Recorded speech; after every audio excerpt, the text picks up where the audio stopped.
text message arrived at 4:32 on a Tuesday morning. 3 words that would change everything. They're selling them. Captain Reese Kincaid stared at the glowing screen in the darkness of her bedroom, her heart already accelerating before her mind fully processed the implications. The number was blocked, the sender unknown, but the message was clear enough to pull her from sleep and into the kind of alertness that came from years of training her body to respond to danger before her conscious mind could catch up. A second message followed. Fort Carson Disposition Center. Today, all of them. Your dogs. Reese sat up, the movement sharp and controlled despite the chaos beginning to build in her chest.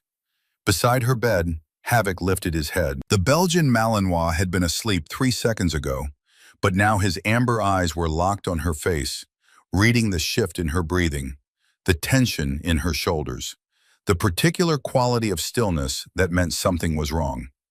"Get up, boy," she said quietly. "We're going to work." Havoc was on his feet before she finished the sentence. 6 years old, 70 pounds of muscle and loyalty, and a legend in the circles that mattered. The dog had cleared compounds in Kandahar, detected explosives in Helmand Province, and saved Reese's life twice in ways that made for good stories at veteran bars, but nightmares when she tried to sleep. She dressed in the dark. Not her uniform. That part of her life was technically over. Medically retired 27 months ago after an IED blast had torn through her left leg and ended the career she'd fought harder for than anything in her 29 years. But she pulled on cargo pants, a black tactical shirt, boots that still fit like they remembered every mile she'd put on them in Afghanistan. Old habits, muscle memory, the ritual of preparing for a mission even when you weren't sure what the mission was yet. Fort Carson was 3 hours away. Reese grabbed her keys, clipped Havoc's lead, and walked out into the pre-dawn cold without looking back. Behind her, the small house she rented on the outskirts of Colorado Springs sat dark and silent. The kind of place a person lived when they were trying to figure out who they were now that they weren't who they used to be. She drove fast. Havoc sat in the passenger seat the way he always did on long drives, rigid and alert, ears rotating like radar dishes picking up frequencies Reese couldn't hear. The dog knew. Dogs always knew. Something was happening. Something that required the part of them that had been forged in combat and couldn't be turned off no matter how many months passed in civilian silence. Reese's mind worked through the possibilities as the highway unwound in front of her headlights. Fort Carson had a military working dog program. She knew that. She'd served there briefly in 2022, right after Afghanistan, before the medical board had started the long process of deciding she was too broken to continue. But she'd kept in touch with people, handlers, trainers, the community of men and women who understood that the bond between a soldier and their dog wasn't just professional, it was something deeper, something that civilians looked at and nodded politely about, but never really understood. "Your dogs," the text had said. Reese didn't have dogs anymore. Singular, maybe, Havoc, but dogs, plural, that was something different. That was the unit she'd commanded before the blast, the K9 program she'd built in Afghanistan, the animals she'd trained and deployed with and brought home and handed off to other handlers when the Navy decided Captain Reese Kincaid was no longer fit for duty. The disposition center was on the south side of the base, a cluster of low buildings that looked like they'd been assembled from the cheapest contract bid and forgotten about. Reese pulled into the parking lot at 7:47, 3 hours after the text, her body running on adrenaline and the kind of focus that came from years of operating on no sleep and high stakes. There were cars, a lot of them, civilian vehicles parked in haphazard rows like this was a yard sale, not a military facility. Reese felt something cold settle into her stomach as she climbed out of the truck. Havoc jumped down beside her, immediately scanning the area, nose working, body tense. "Easy," Reese murmured. "Let's see what we're dealing with." She heard the dogs before she saw them. Not barking, crying. The sound hit her like a physical blow, stopping her mid-step just inside the gate. It was the kind of sound that didn't come from an animal that was hungry or cold or bored. It came from something that remembered being loved and understood it had been forgotten. Reese had heard that sound once before, in a village outside Kandahar, from a dog chained to a post outside a compound her team had just cleared. The handler had been dead inside. The dog had still been waiting for him to come out. She'd carried that sound in her chest for 4 years. And now it was coming from inside a military facility on American soil. The disposition center's main building was a converted warehouse, concrete floors and metal walls that amplified every sound. Reese pushed through the entrance and stopped. 40 people, maybe more, milled around in the open space. Civilians, contractors, men in leather vests checking clipboards. A woman with a camera photographing something Reese couldn't see yet. Two guys in the back corner arguing about bloodlines and breeding potential like they were shopping for furniture. And in the center of the room, arranged in two neat rows of 6, 12 German shepherds sat locked in transport kennels, metal cages barely large enough for the animals to stand, turn around, lie down.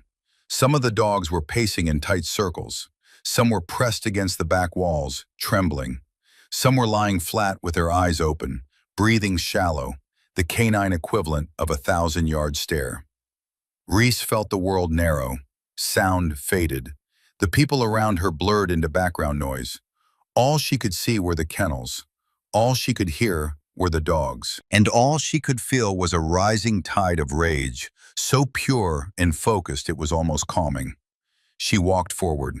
Havoc moved with her, close to her left leg, his body language shifting from alert to something harder, battle-ready. The dog could feel it too. Whatever this was, it was wrong. The first kennel she reached contained a massive shepherd with a barrel chest and a scar running from his left ear to his jaw. Reese knew that scar, knew that dog. "Ajax," she whispered. The dog's head snapped up. His ears rotated forward. His eyes, which had been empty and distant, suddenly focused with an intensity that made Reese's throat tighten. Ajax had served in Syria 3 years ago. She'd been there. She'd watched this dog detect 17 improvised explosive devices in a single week, saving an entire platoon from walking into ambushes that would have killed everyone. Now Ajax was in a cage at what looked like an auction, and nobody around him seemed to understand or care what he'd done, what he'd sacrificed, what he was. Reese moved to the next kennel. Scout, explosives detection dog, 6 years of service, the best nose Reese had ever worked with. Scout was lying flat, chin on his paws, eyes open but empty. He didn't react when Reese approached, didn't lift his head, just lay there breathing, as if he'd already accepted that nobody was coming. The next kennel, Storm, patrol and pursuit dog, the fastest shepherd Reese had ever seen in the field. Storm was pacing in tight circles, his breath coming in short, panicked bursts. His body was thinner than she remembered. His coat was dull. His eyes were wild. "Jesus," Reese breathed. She reached the last kennel in the first row and her heart stopped. Ghost. The name hit her like a fist. Ghost. Garrett Thorne's dog, the Belgian Malinois who had deployed with Reese's best friend, her mentor, the man who had taught her everything about canine operations and believed in her when the entire system was telling her that women didn't belong in combat units and certainly didn't belong commanding canine programs. Garrett had died 28 months ago in Yemen. Operation Sandstorm, a raid gone wrong. Reese had been stateside by then, fighting her medical discharge, watching from the outside as the news came through official channels. Lieutenant Commander Garrett Thorne, killed in action, heroic sacrifice. The blast had been catastrophic, but Garrett had shielded Ghost with his body, and the dog had survived. Reese had asked about Ghost afterward, had been told the dog was transferred to another unit, had been told not to worry about it, had been told to focus on her own recovery and let the system handle the rest. The system had handled it, all right. handled it right into a metal cage at a surplus disposal event. Ghost was lying on his side, ribs showing through dull, matted fur, eyes half closed. He looked like a dog that had stopped waiting, stopped hoping, stopped believing that anyone was ever going to keep the promises that had been made to him. Reese dropped to her knees in front of the kennel. Ghost, the dog's ear twitched. One eye opened wider. Then something shifted behind that eye. Recognition, slow and painful, like a light flickering on in a room that had been dark for too long. "Hey, buddy," Reese said, her voice cracking. "It's me. It's Reese. Garrett sent me." Ghost lifted his head slowly, like the effort cost him everything he had left. He crawled forward, belly dragging on the kennel floor, until his nose pressed through the bars and touched Reese's fingers. Then the dog made a sound. Not a bark, not a howl. A cry that carried 28 months of grief and confusion and waiting in it. A cry that said, "I remember. I remember the smell of him. I remember the sound of his voice. I remember the night he didn't come back. And I've been waiting for someone, anyone, to tell me it wasn't my fault." Reese's vision blurred. She gripped the kennel bars and pressed her forehead against the metal and let the tears come, because there was no way in hell she was going to pretend this was okay.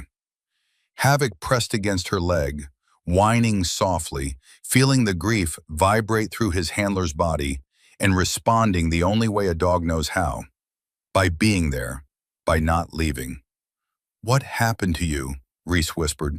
"What did they do to you?"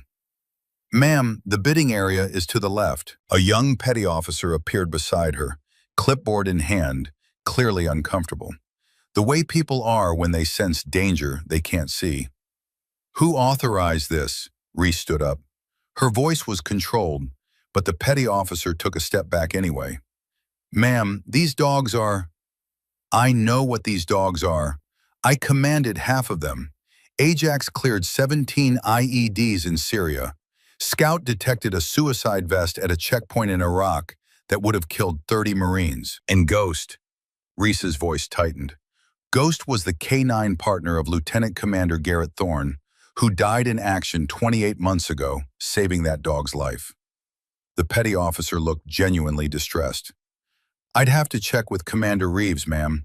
He's running the disposition event." "Then get him." The petty officer hurried away. Reese turned back to the kennels, counted again. 12 dogs. She recognized 8 of them. 8 animals that had served in her units, under her command, in operations that saved American lives. And now they were lined up in metal boxes like surplus inventory, waiting to be liquidated. She walked to a folding table near the entrance, where a man in Navy service khakis sat with a clipboard and a cash box. Mid-40s, soft-bodied, with the pale complexion of someone who'd spent his career behind a desk. A name placard read, "Commander Frank Reeves." "Commander," Reese said, "what is this?" Reeves looked up with the practiced patience of a bureaucrat dealing with someone he considered beneath his pay grade. "Surplus Animal Disposition Event. Dogs that have been retired from the MWD program, available for civilian transfer. Are you interested in bidding?" "These are military working dogs." "Retired military working dogs," Reeves corrected without looking up from his clipboard. "They failed their behavioral assessments, deemed unsuitable for continued service. The evaluations are conducted by certified military veterinary behaviorists. The results are documented and reviewed. Standard disposition protocol." "That's a lie." The words landed on Reeves's table like a grenade. 2 nearby officers turned. The petty officer with the clipboard froze mid-step. Reeves's eyes went cold. "Excuse me? I said that's a lie. Ajax doesn't have an aggressive bone in his body. Scout is the calmest detection dog I've ever worked with. And Ghost," Reese leaned forward, her hands flat on the table. "Ghost was evaluated 6 months after Garrett died and cleared for continued service. I saw the report myself. So either someone falsified the assessments or you're lying to my face."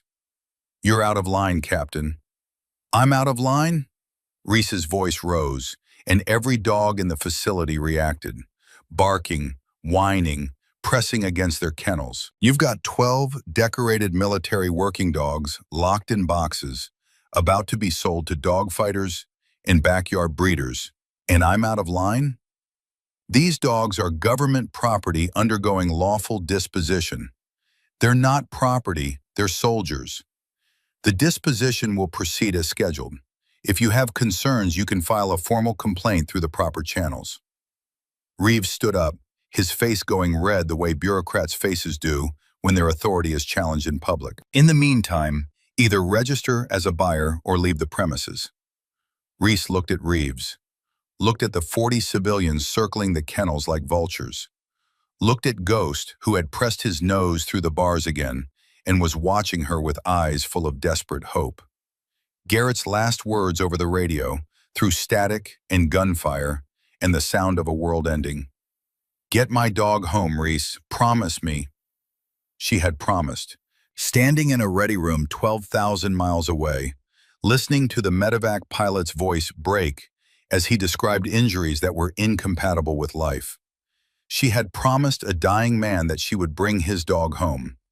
And then the Navy had medically retired her, and the system had swallowed Ghost. And she'd spent 27 months trying to figure out how to be a person when the only thing she'd ever been good at was being a soldier. "Fine," Reese said quietly, the dangerous kind of quiet, the voice she'd used in the field when everything depended on the next 3 seconds. "Start your bidding." 10 minutes later, the auctioneer stepped onto a small platform and cleared his throat. He was a civilian contractor with a microphone and the enthusiasm of a man selling livestock. "All right, folks, welcome to the Fort Carson Surplus Working Dog Disposition event. We have 12 animals available today. All sales are final. Medical records are sealed per military protocol. Buyers assume full responsibility for—" "I have a question," Reese said. Her voice cut through the crowd like a rifle shot. The auctioneer paused. "Questions at the end, ma'am." "No. Now." Reese stepped forward. Havoc walked beside her, hackles up, that low growl building in his chest that meant he was reading the room and preparing for violence if it came. 40 faces turned to look at her. A woman in tactical pants and a black shirt, not tall, maybe 5'7", but carrying herself with the kind of presence that made people notice. Scars on her left forearm, a slight limp in her left leg, and eyes that had seen things most of these people couldn't imagine. "Why are the medical records sealed?" Reese asked. "Military protocol, ma'am." "There is no protocol that seals medical records during a disposition event.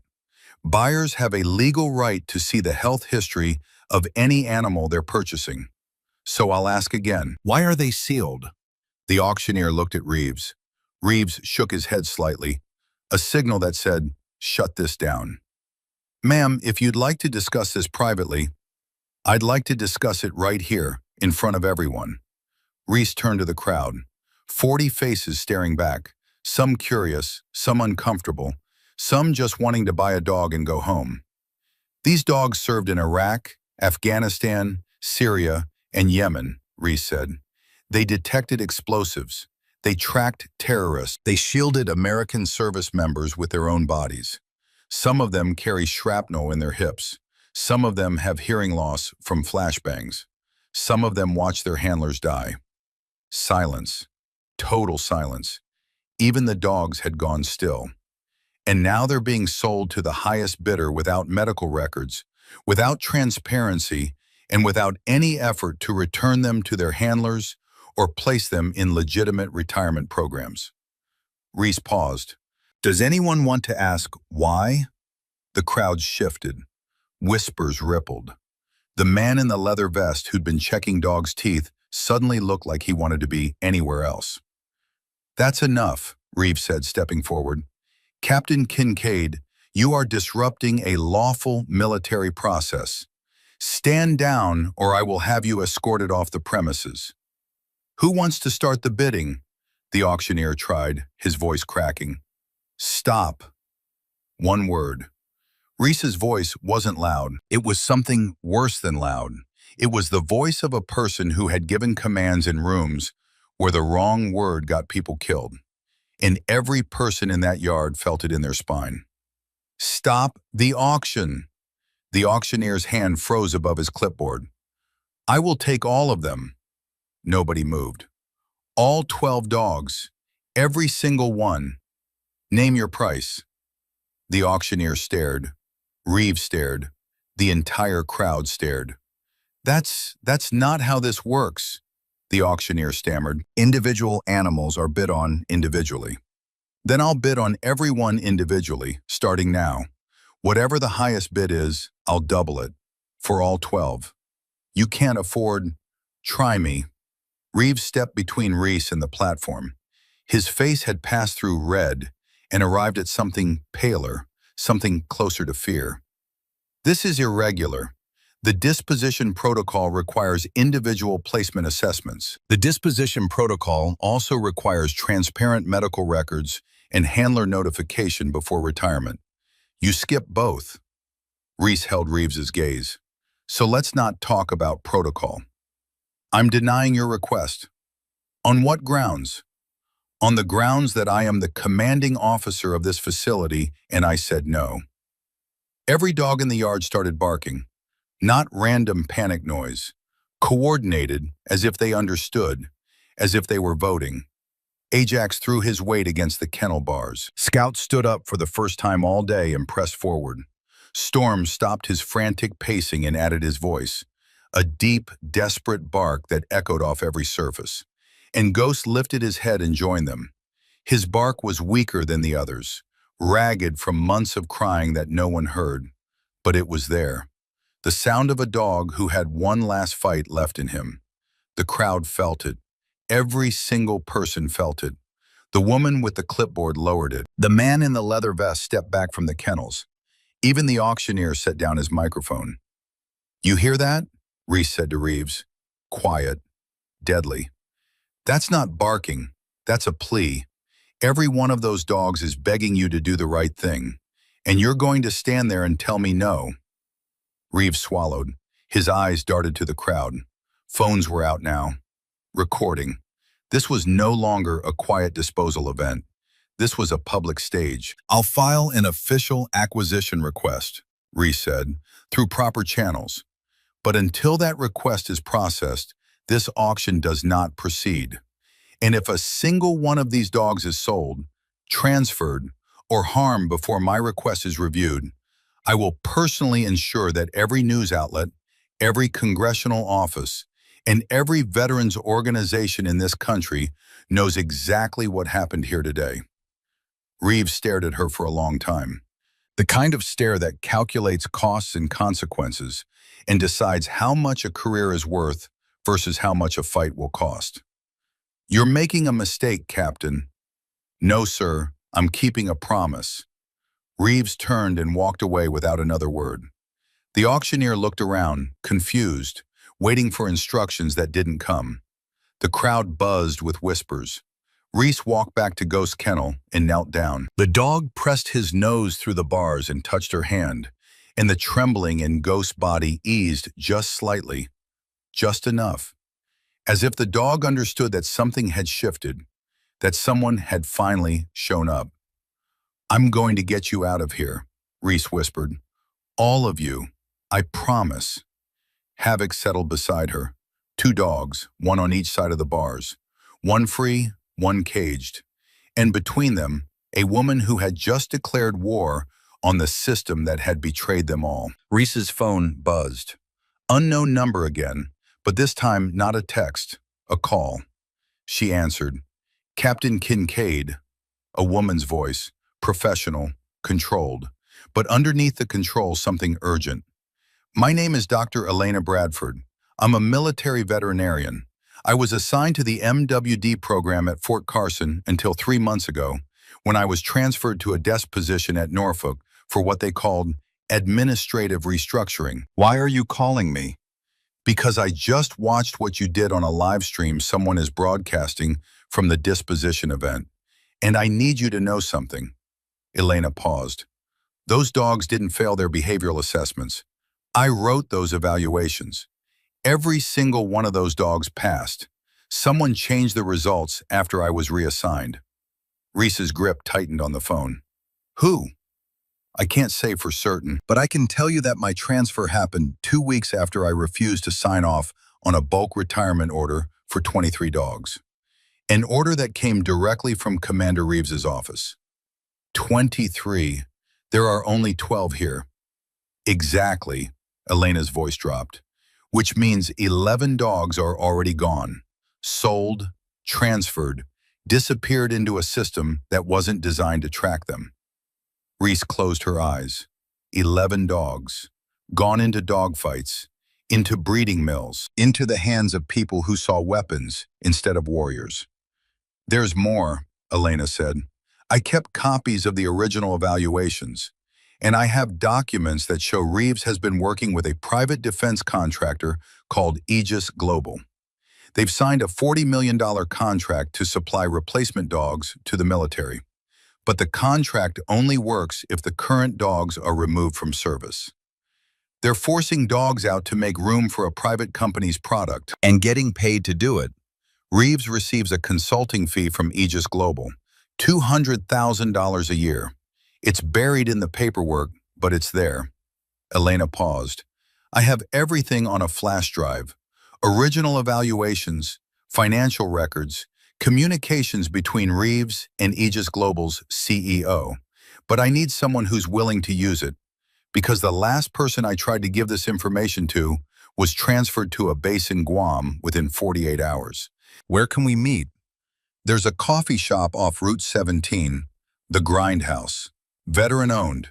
I can be there in 2 hours. I'll be there in 90 minutes. Reese hung up and looked at Havoc. The dog was watching her with those amber eyes. Calm, steady, ready for whatever came next. The way he'd been for 6 years. The way he always would be. This just got a lot bigger than 12 dogs, buddy. Havoc's ears swiveled forward. His tail gave one slow wag. Not excitement, acknowledgement. The way a combat dog says, I'm with you, whatever it is, wherever it goes. Reese stood up, took one last look at Ghost, at the protruding ribs, at the matted fur of a dog that had once been the proudest, fiercest Malinois in the entire program. Garrett's dog, Garrett's partner, the last living connection to a man who had died saving everyone except himself. I will, Garrett, Reese whispered. I swear to God I will. She walked toward the gate. Behind her, 12 dogs watched her leave. Their barking had stopped. Their crying had stopped. They just watched, silent, still, with something new in their eyes that hadn't been there an hour ago. Hope. The fragile, terrified, desperate kind. The kind that hurts worse than despair because it means you've started believing again. And believing means you have something left to lose. Reese pushed through the gate and climbed into her truck. Hoppick jumped into the passenger seat and pressed his nose against the window, looking back at the facility. At the dogs still watching from their kennels. We're coming back for them, Reese said. Every single one. She started the engine and pulled onto the highway. The flash drive was waiting. Dr. Bradford was waiting. And somewhere inside a $40 million contract, signed in blood and silence, the truth about what happened to those dogs and what happened to Garrett Thorne was waiting to be dragged into the light. Reese didn't know it yet, but the flash drive wouldn't just expose a corrupt officer selling dogs for profit. It would expose something far darker. Something that would rewrite everything she believed about her mentor's death. And once she saw it, there would be no going back. Havoc settled into the seat and rested his head on Reese's thigh. The way he always did on long drives. The way Garrett used to describe Ghost doing on the way back from missions. He just puts his head on my leg, Reese, like he's saying, good job, we survived another one. Garrett should have survived that last one too. Reese gripped the steering wheel and drove. 90 minutes to the Grindhouse. 90 minutes to learn exactly how deep the corruption went. 90 minutes before the war she just declared became something she couldn't walk away from, even if she wanted to. And she didn't want to. Not anymore. Not ever again. Dr. Elena Bradford was already sitting in the back booth when Reese walked in. She was younger than Reese had expected, mid-30s, lean with the kind of sharp eyes that came from years of looking at things other people missed. Her hands were wrapped around a coffee cup she hadn't touched, and she was watching the door with the controlled alertness of someone who'd been checking over her shoulder for weeks. The grindhouse was exactly what it sounded like.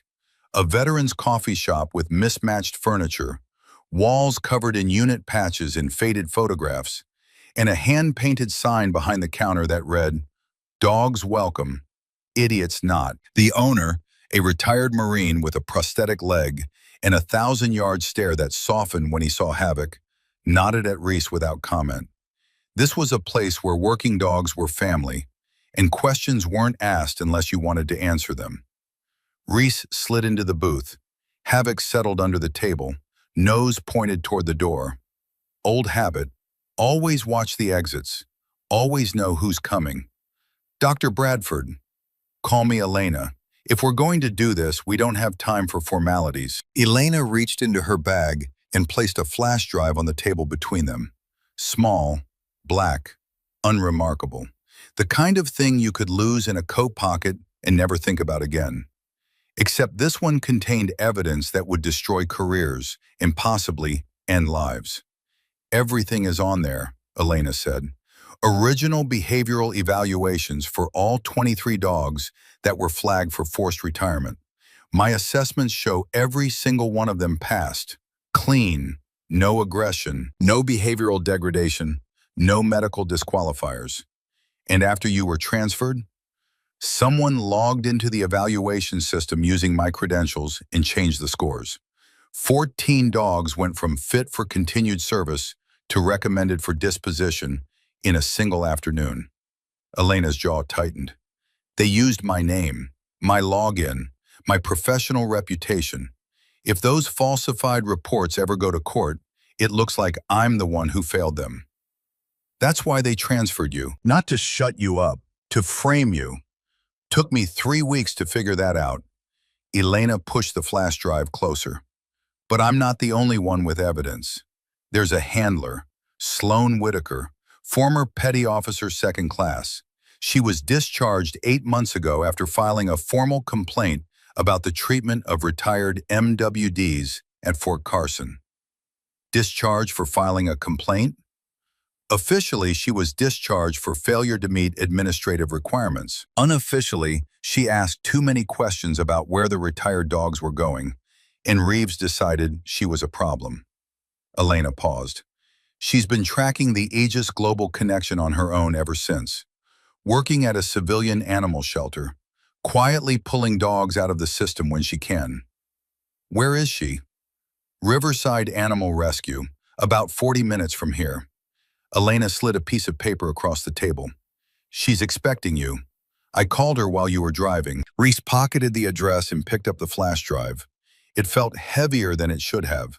Not because of the data, because of what the data meant. What it would cost to use it. What it would demand of everyone who touched it.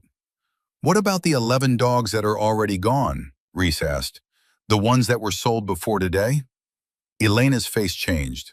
The professional composure cracked, and underneath it was something raw, something that had been eating at her for months. 3 of them were sold to a private security company in Texas that uses former military dogs as guard animals. No veterinary oversight, no welfare checks, just profit. "And the other 8?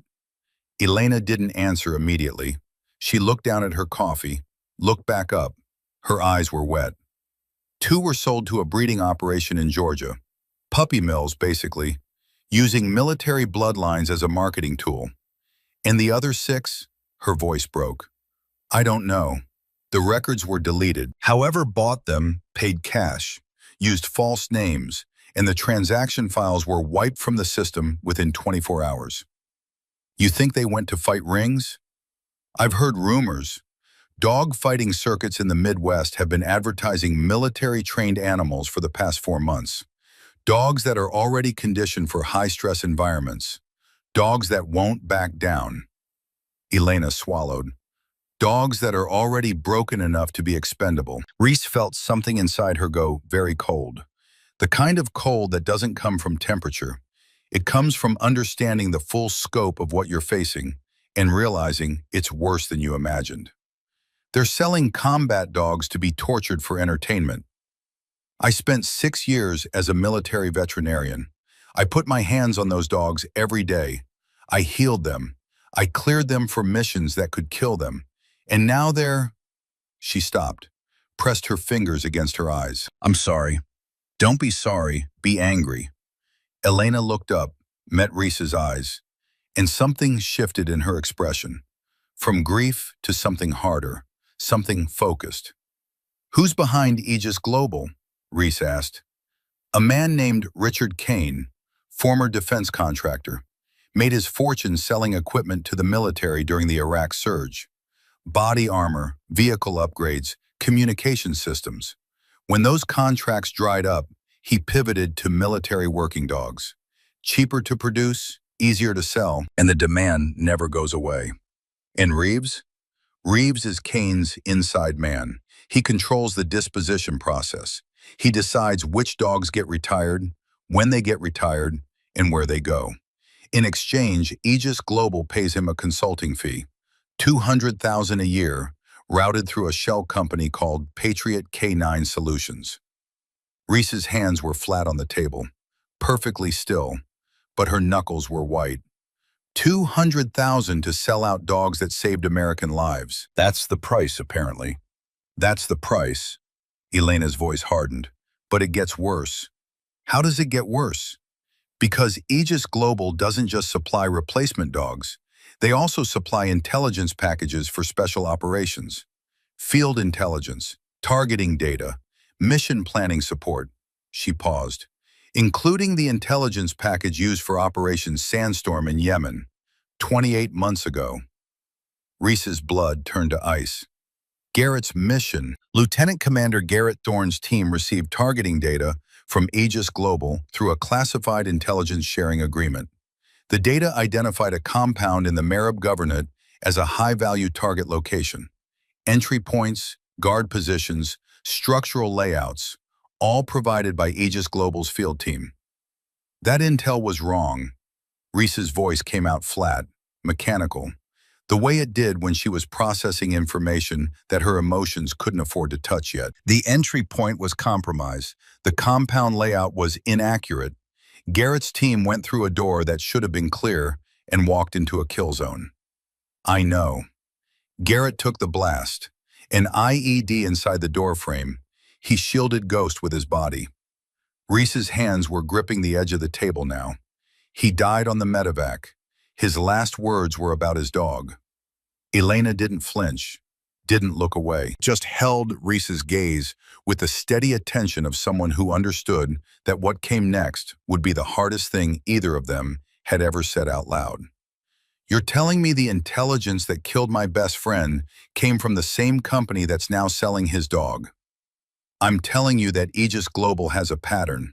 Bad intel that gets people killed. Dogs that get discarded when they're no longer profitable. And a system of corruption that reaches from a desk officer at Fort Carson all the way to defense contracts worth tens of millions. Elena held Reese's gaze. But I can't prove the intel was deliberately compromised. Not yet. That's why I need help. Havoc whined under the table. He could feel the change in Reese's body, the tension, the controlled rage, the particular stillness that came before action. The dog pressed harder against Reese's leg, grounding her the way he'd done 1,000 times in the field. Who else knows about this? Reese asked. A handler named Sloan Whitaker. She's been tracking Aegis Global for 14 months. And a senior dog handler at Fort Carson, Sergeant First Class Wade Brennan. He trained half the dogs on the disposition list. He knows they didn't fail their evaluations because he administered the field assessments himself. Why hasn't he said anything? Because Reeves threatened his pension. Brennan has 18 months until retirement, 20 years of service, a wife and 2 kids. Reeves told him that if he talked, his retirement benefits would disappear. Elena's voice softened slightly. So he watched them take the dogs and said nothing. He watched because he was afraid. Not everyone has the luxury of being fearless. I'm not fearless, I'm furious. There's a difference. Reese's phone buzzed. Unknown number. She almost ignored it. Then something in her gut told her to answer. Captain Kincaid. A man's voice, smooth, polished. The voice of someone who hired people to do his talking and only picked up the phone when he wanted to make a point. My name is Richard Kane. I'm the CEO of Aegis Global Defense Solutions. Reese looked at Elena, mouthed the name. Elena's face went white. How did you get this number? I get every number I need, Captain. It's one of the benefits of working closely with the Department of Defense. Kane chuckled, the laugh of a man who found his own power amusing. I understand you made quite a scene at Fort Carson today. I found 12 military working dogs being sold off like scrap metal. I'd call that more than a scene. You'd call it whatever serves your narrative. I'd call it a lawful disposition process being disrupted by an emotional veteran who can't distinguish between policy and personal feelings. My personal feelings are that those dogs serve this country with more honor than you've ever had in your entire life. So skip the corporate talk and tell me why you're calling. Silence. 3 seconds. The kind of silence that meant recalculation. I'm calling because I respect what you did in the field, Captain. Your service record is impressive. 4 deployments, Silver Star, Purple Heart. A woman like you has options, a future. Kane paused. I'd hate to see you throw that away over a misunderstanding about some old dogs. A misunderstanding. Budget decisions are made every day in the military. Units are retired. Equipment is replaced. It's the natural cycle of defense operations. These dogs served well, and now they're being transitioned to civilian life. There's nothing sinister about it. Then why were the behavioral assessments falsified? Another silence, longer this time. I'm not aware of any falsified assessments. Dr. Elena Bradford wrote clean evaluations for every dog on that disposition list. Someone changed them using her credentials after she was forcibly transferred. I have the originals. Kane didn't respond for 5 seconds. When he did, the smooth polish was gone. What was underneath was harder, colder. Let me be direct with you, Captain. You have a dog, a nice retirement, a clean record. Walk away from this and all of that stays intact. I'll even make sure the dogs at Fort Carson are placed in reputable homes. Every single one, including Ghost. Ghost was my best friend's dog, Garrett Thorne, SEAL Team 7. He died in Yemen 28 months ago using intelligence provided by your company. Reese let the words land. So when you tell me to walk away, you're asking me to abandon the dog that my dead brother asked me to protect. Are you understanding the math here? I understand that grief makes people irrational, and I understand that $40 million makes people criminal. Reese stood up. Havoc stood with her. Here's what's going to happen, Mr. Kane. I'm going to get those dogs out of Fort Carson. I'm going to find the 11 that were already sold. And I'm going to make sure that every document, every falsified evaluation, every payment you've made to Commander Reeves ends up on the desk of someone who will use it to put you in a cell. You're making an enemy you can't afford. I've had enemies with RPGs and night vision. You're a businessman with a phone. I'll take my chances. Reese hung up. Elena was staring at her. He called you directly. He's scared. Same reason corrupt people always call directly. They want to assess the threat. Figure out if you can be bought or intimidated. Can you? My best friend died because of his company's intel. His dog is starving in a kennel because of his contract. There isn't a number big enough. Elena nodded. Something in her expression shifted from cautious ally to committed partner. Then let's go see Sloan. She has things you need to see. They drove to Riverside Animal Rescue in Reese's truck. Havoc rode shotgun, nose out the window, ears catching the wind with the pure, uncomplicated joy that only dogs are capable of, even in the middle of a crisis. Sloan Whitaker was waiting outside the shelter when they pulled up. 26 years old, short dark hair, strong hands. The kind of posture that said military even in civilian clothes. Shoulders back, chin up, eyes scanning. She wore a shelter volunteer shirt that was too big for her and jeans that had dog hair on them. And she looked at Reese's tactical pants and boots the way veterans look at other veterans when they recognize the uniform, even when it's not being worn. "You're the captain from the video," Sloan said, not a question. "What video?" "Someone at the disposition event live-streamed the whole thing. You telling Reeves to stop the auction, the dogs barking behind you, you saying you'd take all of them." Sloan held up her phone. "It's got 5 million views in 6 hours. Reese hadn't known, hadn't cared, but the number registered. 5 million people had watched her stand in front of those kennels and make a promise.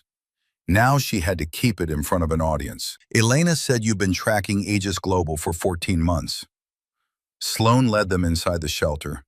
Dogs barked from kennels along the hallway. Civilian rescues, strays, surrenders. But in a separate room in the back, behind a locked door, 3 German shepherds lay on padded beds. Reese recognized them immediately. "These are MWDs. Atlas, Dakota, and Fury," Sloan said, kneeling beside the nearest dog. A shepherd with a graying muzzle and a scar across his shoulder. Atlas was sold at a disposition event 6 months ago. The buyer claimed to be a private security contractor. Turned out to be a front for a dogfighting operation in Virginia. "I tracked him down through a rescue network and bought him back." "How?" $500. Sloan's jaw tightened. That's what a decorated military working dog costs on the secondary market. $500 for an animal that spent 8 years protecting American soldiers. And the other 2? Dakota was found wandering a highway in North Carolina. No chip, no tags. Someone had removed them. Fury was surrendered to a rural shelter in Tennessee by a man who said the dog was too much trouble. Sloan stood up. 3 dogs I managed to save. Out of 11 that disappeared. 8 still missing. 8 that I can't find. 8 that might already be dead. Her voice was steady, but her eyes weren't. "And now there are 12 more at Fort Carson about to go through the same pipeline. Unless we stop it." Reese looked at the 3 dogs on the padded beds. Looked at Havoc, who had walked up to Atlas and was touching noses with the old shepherd. The same way he'd touched noses with Ajax through the kennel bars. The language of dogs recognizing their own. "I need everything you have," Reese said. "Documents, photos, testimony, communication records, everything." Sloan went to a filing cabinet and pulled out a box. Thick, heavy. The kind of box that represented 14 months of obsession and rage organized into paper. Financial records linking Reeves to Aegis Global. Photographs of dogs I traced after disposition events. Sworn statements from 3 handlers whose dogs were taken without proper notification. She placed it on the table. "And this." Sloan pulled out a folder. Inside were photographs, not of dogs, of a building. An Aegis Global facility outside Norfolk. This is where they keep the replacement dogs before delivery to military installations. Younger animals, bred in private kennels, fast-tracked through basic training. Sloan pointed to one photograph. 3 weeks ago, I got close enough to see inside. The dogs are kept in conditions that violate every animal welfare standard the military has. Overcrowded, underfed, some with untreated injuries from training methods that any legitimate program would consider abuse. They're selling the military damaged dogs to replace healthy ones they forced into retirement at $40 million. And nobody knows because nobody's looking. The military gets new dogs. Aegis Global gets paid. Reeves gets his cut. And the dogs that actually served, the ones that bled and sacrificed, they disappear. Reese's phone rang. She checked the number, not unknown this time. A number she recognized. Wade Brennan. She answered. "Sergeant." Brennan's voice was low. strained. The voice of a man calling from a closet or a bathroom or anywhere he thought he couldn't be overheard. Captain, I heard what you did at the disposition event. I need to talk to you. I need to talk to you too, Wade. Not on the phone. Meet me at my house tonight, 2100. Don't bring anyone military. I'm being watched. By who? Reeves's people. Base security, maybe worse. Brennan's voice dropped even lower. They came to my office an hour after you left Fort Carson. Told me that if anyone asks about the evaluations, I say they were conducted properly. Told me that if I deviate from that statement, I'll be investigated for misconduct and my retirement will be revoked. They're threatening you. They're threatening my family, my wife, my kids. They said it just like that. Think about your family, Sergeant. Like it was a suggestion. Brennan's breathing was ragged. I've kept my mouth shut for 6 months. Watched them take dogs I trained, dogs I loved. Watched them change my evaluations and put my name on lies. I've hated myself every single day for it. Then help me fix it. That's why I'm calling. A pause. Reese heard Brennan swallow hard. I have something. Something I took from Reeves's office 3 months ago. Something he doesn't know I have. What is it? A communication log. Encrypted emails between Reeves and Kane dating back 2 years. I couldn't read most of them. They're coded. But there's one chain that isn't. One chain where they discuss Operation Sandstorm, where they discuss the intelligence package they provided for the Yemen raid. Reese stopped breathing. Wade, what does it say? It says they knew the intel was compromised. They knew the entry point was wrong. They knew the compound layout had changed 3 days before the operation. Brennan's voice cracked. And they sent your team in anyway, because pulling the intel package would have triggered a review that would have exposed the entire dog replacement scheme. The room went silent. Sloan and Elena were both watching Reese's face, and whatever they saw there made them go perfectly still. They knew, Reese said. The words came out quiet, almost inaudible. They knew Garrett was walking into a trap. Captain, I'm sorry. They didn't just let him die. They sent him in knowing he wouldn't come out. They murdered a Navy SEAL to protect a contract. That's what the emails say. And Ghost.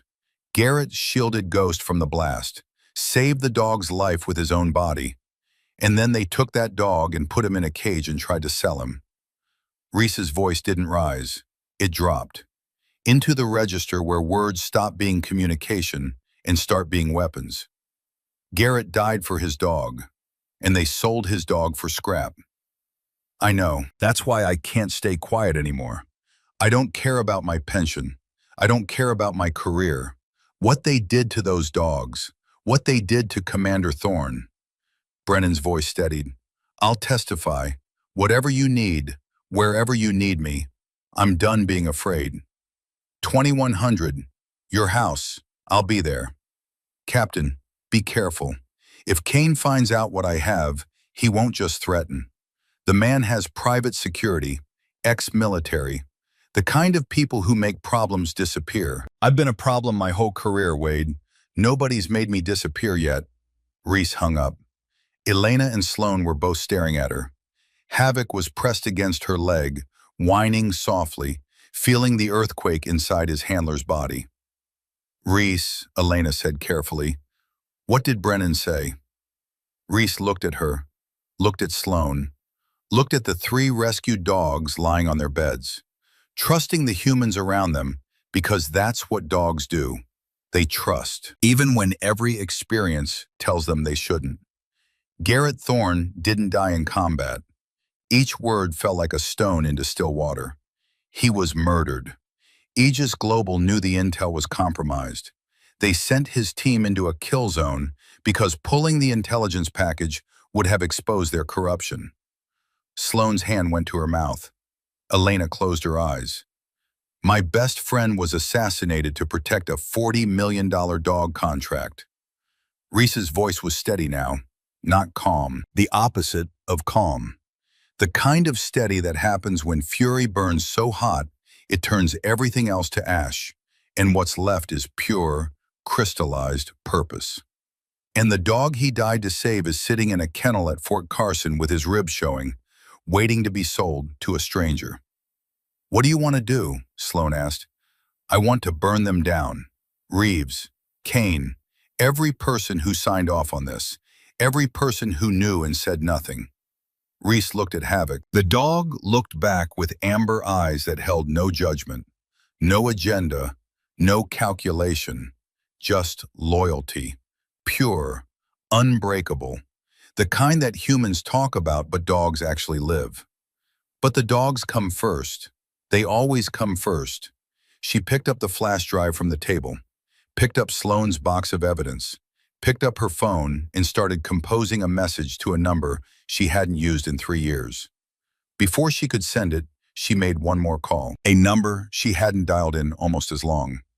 "Morrison." The voice was gruff, familiar. Colonel James Hawk Morrison, 66 years old, retired Marine. The man who trained Reese in Afghanistan when she was a lieutenant, and the entire program was betting against her. "Hawk, it's Kincaid." A pause, then a low chuckle. "Saw your video, Captain. 10 million views. You always did know how to make an entrance. I need advice, off the record." "I'm listening," Reese told him. All of it. The emails, the sandstorm connection, the plan to extract 12 dogs before dawn. When she finished, Hawk was quiet for 10 seconds. "You're walking into a shitstorm, Kincaid. I know, and you're doing it anyway.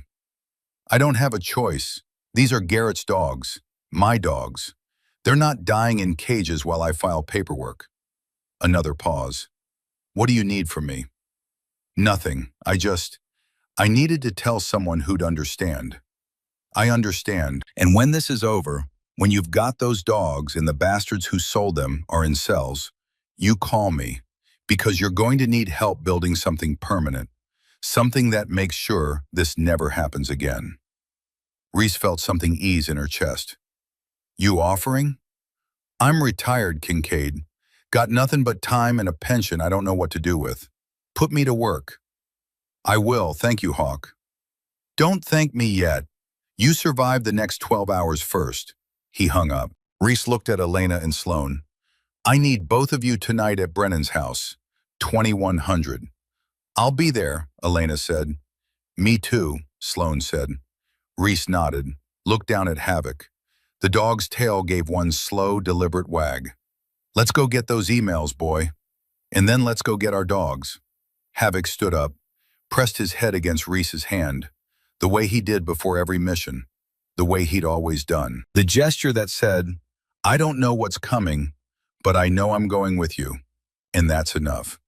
Reese walked out of the shelter with evidence in her hands and murder in her heart, and 12 dogs waiting in kennels for a woman who had just learned that keeping her promise was going to cost more than she'd ever imagined. And she was going to pay it anyway. Every last cent. Brennan's hands were shaking when he opened the door. Not the kind of shaking that comes from cold or caffeine. The kind that comes from a man who has spent 6 months swallowing poison and has finally decided to spit it out, knowing it might kill him either way. "Get inside, all of you, fast." Reese went first, Havoc next, then Sloan and Elena, moving quickly, silently, the way people move when they understand the stakes have passed beyond careers and entered the territory of survival. Brennan locked the door, checked the window, pulled the blinds shut with the precise, mechanical movements of a man running on adrenaline and terror in equal measure. "Where's your family?" Reese asked. "Sent them to my sisters in Richmond this morning. Told my wife it was a surprise visit." Brennan's jaw worked. "She doesn't know about any of this, about the dogs, about what Reeves has been doing. I couldn't tell her I've been a coward for 6 months." "You're not a coward, Wade. You were protecting your family." "I was protecting myself." Brennan met Reese's eyes, and the self-loathing in them was so raw it made the air heavier. I watched them change the evaluations on my computer, watch them reclassify dogs I'd trained for years as aggressive, as unfit, as surplus, dogs that would have run through fire for me. And I sat there and let someone stamp defective on their records because I was afraid of losing my pension. "You're here now," Sloan said quietly. "That's what matters." Brennan stared at her for a long moment. Then he went to a closet in the hallway and pulled out a lockbox. Combination lock. His fingers fumbled twice before getting it open. Inside was a laptop, old, military issue, the kind that looked like it had survived a deployment because it had. 3 months ago, Reeves left his office unlocked during a fire drill. 90 seconds. That's all I had. Brennan set the laptop on the kitchen table. I plugged in a USB and copied everything I could grab. Didn't even look at what I was getting, just copied and ran. And Reeves doesn't know? If Reeves knew, I'd be in a cell right now, or worse. Brennan opened the laptop. Most of what he'd grabbed was encrypted. Financial records, personnel files, communication logs, all locked behind passwords he couldn't crack. But there was one folder that wasn't encrypted, one chain of emails that Reeves had either forgotten to protect or didn't think anyone would ever see. He turned the screen toward Reese. The email chain was between two addresses, one internal military, one private. The internal address belonged to Reeves. The private address was registered to a domain called patriotk9.net, Kane's shell company. Reese read the first email, dated 26 months ago. Phase 2 proceeding. Retirement orders for Unit Group 7 processed. Behavioral modifications applied to evaluation records per our agreement. Disposition scheduled for Q3. Venue allocation as discussed. Revenue allocation. They were talking about living, breathing animals, dogs that had served in combat, like quarterly earnings. The second email, dated 23 months ago. Concerns raised by veterinary officer evaluation discrepancies. Recommend reassignment to non-critical post, Norfolk suggested. Handle quietly. That was Elena, her career, her reputation, her life's work. Handle quietly, in 6 words. Then Reese reached the third email chain, dated 30 months ago, 2 months before Garrett died. Her hand stopped on the trackpad. "Read it," Brennan said quietly. "You need to see all of it." The email from Kane to Reeves. Intel package for Sandstorm compiled from secondary sources. Primary verification incomplete. Field team reports potential structural changes to target compound, but confirmation timeline exceeds operational window. Recommend proceeding with existing data.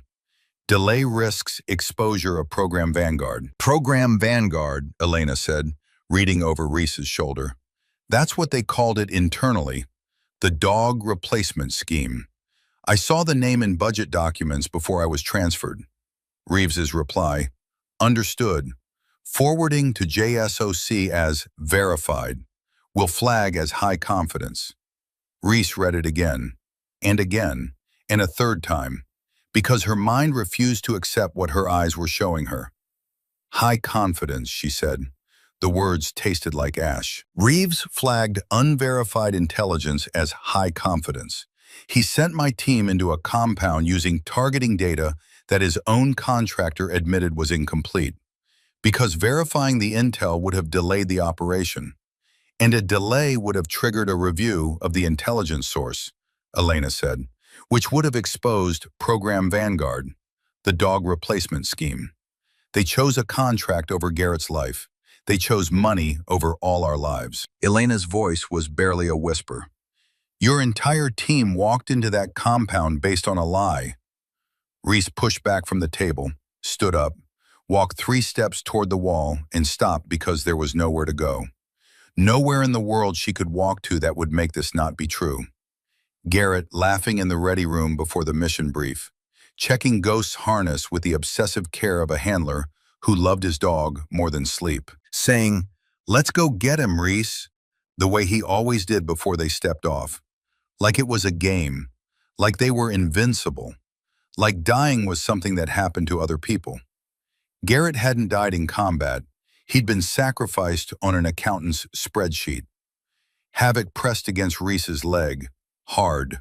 The dog could feel the seismic shift happening inside his handler, the grief restructuring itself into something darker, something sharper, something that would either save them all or consume them. Reese, Sloane's voice, careful, the way you talk to someone standing on an edge. We can use this. This is the evidence that changes everything, but only if we move now, before Kane finds out what Brennan has. She's right, Elena said. These emails prove foreknowledge, prove that Reeves submitted falsified intelligence to a joint special operations command.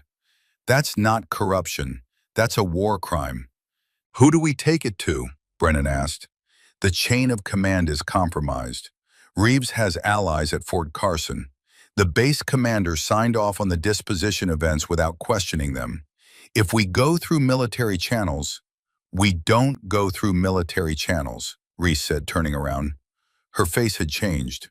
The grief was still there, but it had been packed down beneath something harder, something operational. The face of a person who had just identified her target. We go to NCIS. She pulled out her phone, called the number. 3 rings. Mercer. Captain, it's Reese Kincaid. A pause. The particular pause of someone who hasn't heard a name in years, but recognizes it instantly. Kincaid. I saw the video from Fort Carson. 10 million views now, by the way. You're trending on every veteran's page on the internet. I don't care about views. I care about 12 dogs in kennels and a dead seal who deserves justice. Garrett Thorne. You know about him? I know Aegis Global provided the intelligence for Operation Sandstorm. I know the intel was flagged as high confidence when it shouldn't have been. And I know that someone in the disposition chain at Fort Carson has been working with Kane to force out military working dogs and replace them with Aegis Global stock.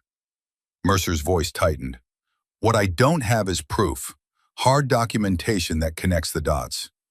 I have it. Silence. The kind that means someone has stopped breathing. What do you have, Kincaid? Encrypted emails between Reeves and Kane discussing the falsification of the Sandstorm intelligence package. Original behavioral evaluations proving the dogs didn't fail their assessments. Financial records linking Reeves to a $200,000 annual payment through a shell company. Testimony from the senior handler who watched the evaluations being changed. And a military veterinarian who was forcibly transferred for refusing to sign fraudulent retirement orders. Mercer was quiet for 5 full seconds. Reese could hear her thinking, weighing the evidence against the risk, calculating the operational requirements, deciding whether this was real or another dead end in a 2-year investigation that had produced nothing but frustration. Where are you? Off base, secure location. Stay there. I'll mobilize a team. We can be at Fort Carson by dawn. Mercer paused. But Kincaid, I need something more. The emails and evaluations will support charges against Reeves, maybe even Kane.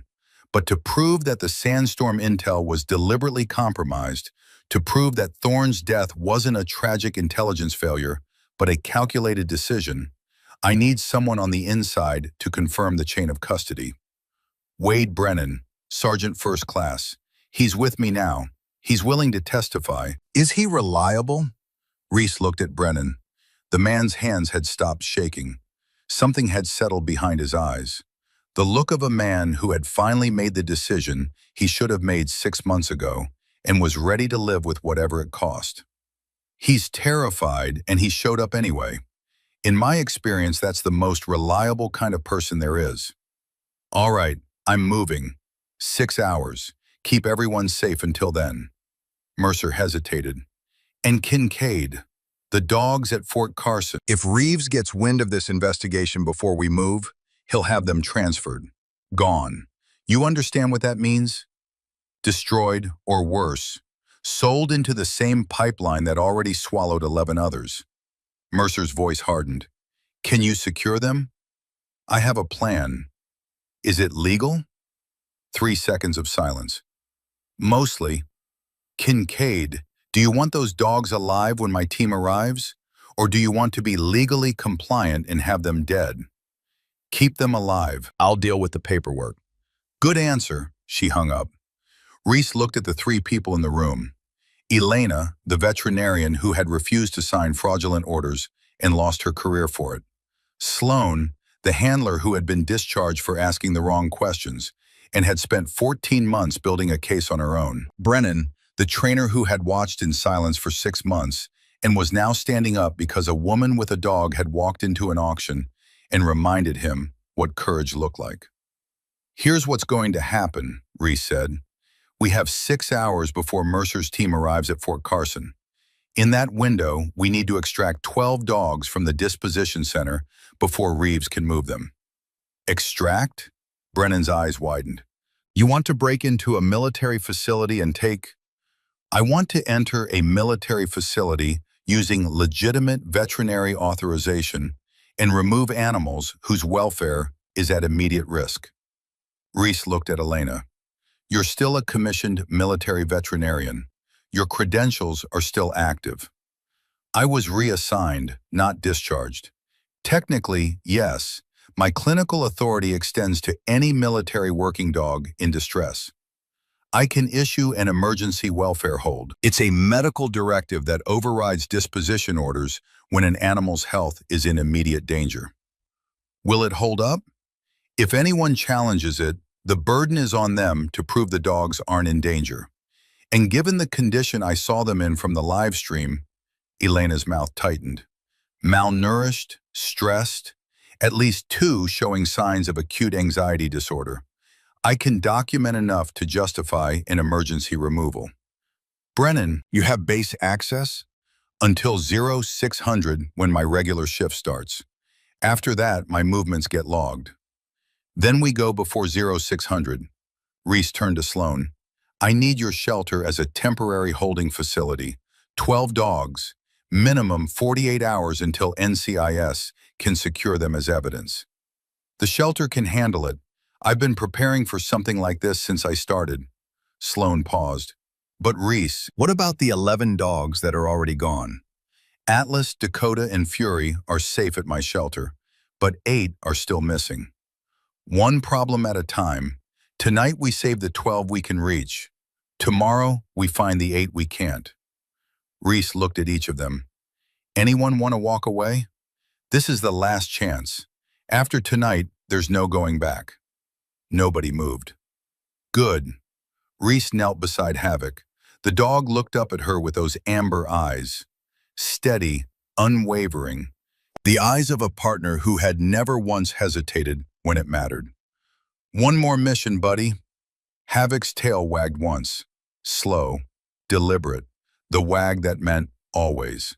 They moved at 0300. Brennan drove them through the back gate of Fort Carson using his security credentials. No alarms, no additional scrutiny. The guards barely glanced at the military vehicle. Just another late shift movement on a base that never fully slept.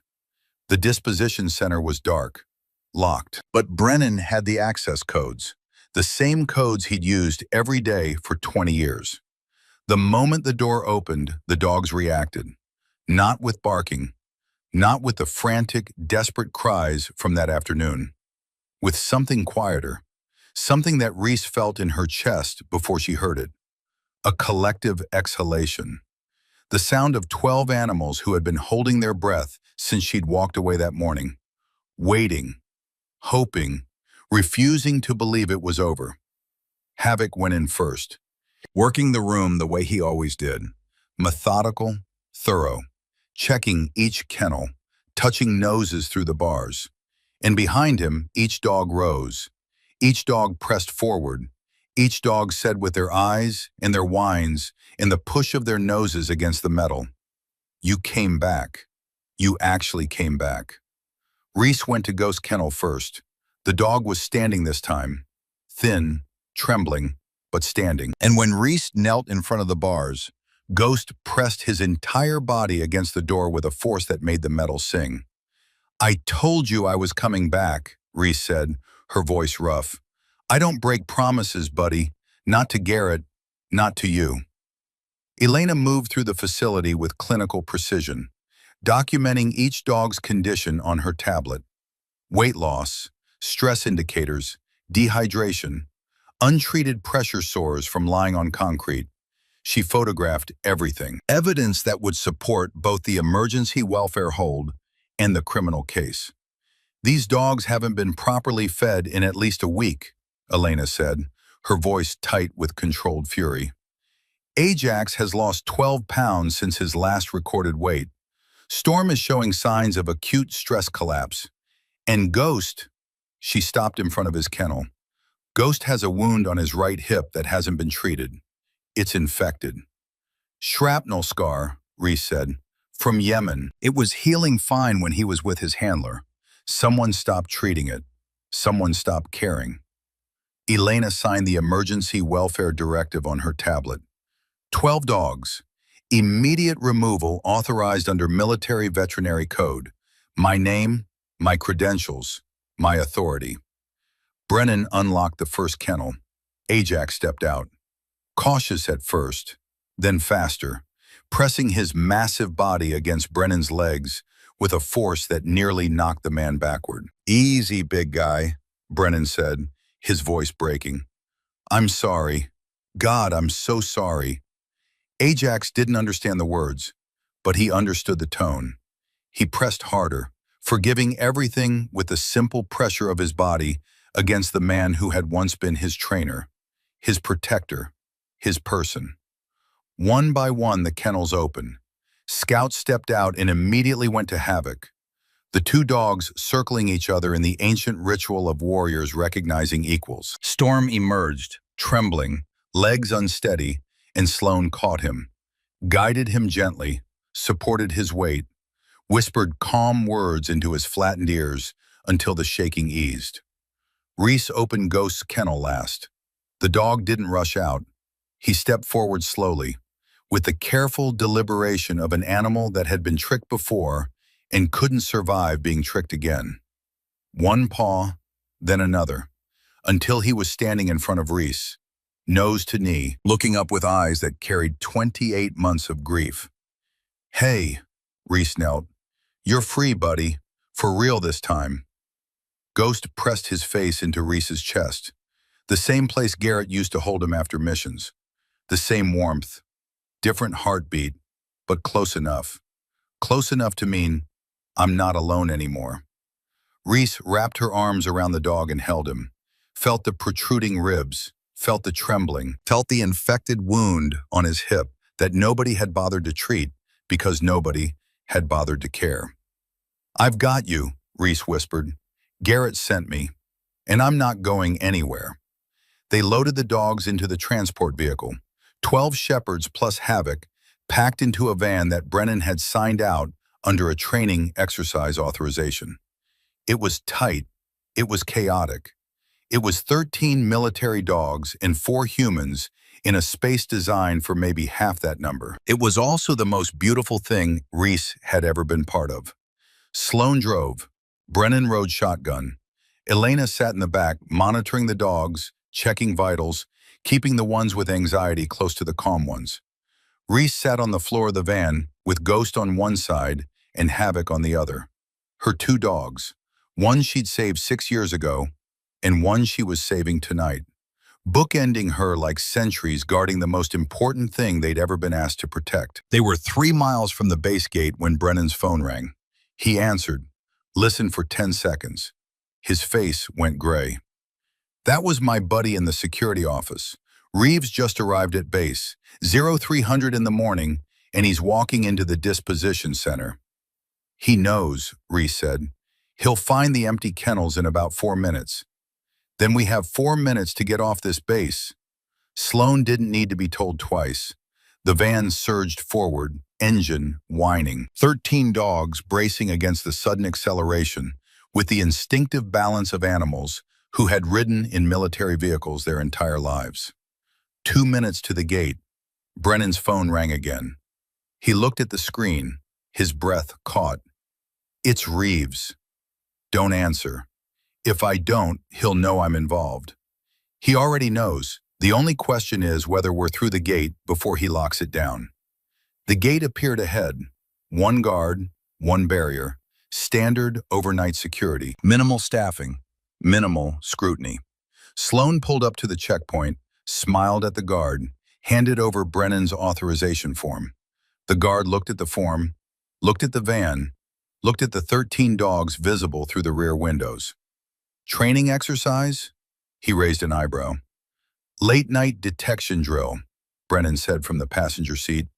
New protocol, you know how it is. The guard studied the form for 3 more seconds. Behind them, in the distance, Reese heard a sound that made her skin prickle. The wail of a base security siren. Faint, but growing. The guard heard it too. Looked up, looked at Brennan, looked at the form. Go ahead. He raised the barrier. Sloan floored it. The van shot through the gate and onto the highway, and behind them the siren grew louder. Lights began flashing across the base, and the sound of a system waking up to discover it had been beaten echoed into the dark. Reese looked through the rear window, watched the base lights shrink in the distance, felt Ghost pressed against her leg, and Havoc pressed against her other leg, and 12 dogs breathing around her in a space that smelled like fear and freedom and the beginning of something that couldn't be stopped. Her phone buzzed. A text from Reeves. You just ended your career, Kincaid.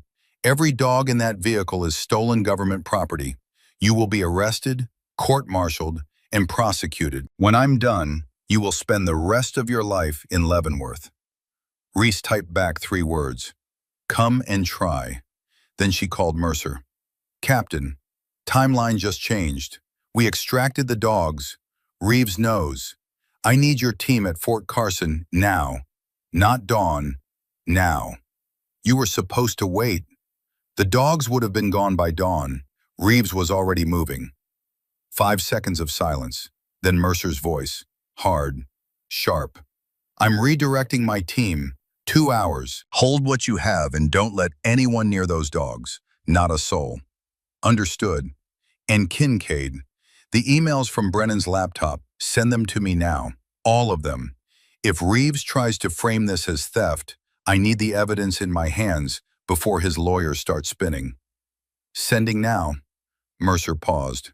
One more thing. Garrett Thorne's mother, Maggie, she lives in Virginia Beach. When this goes public, when they find out the truth, they deserve to hear it from someone who loved him, not from a news report.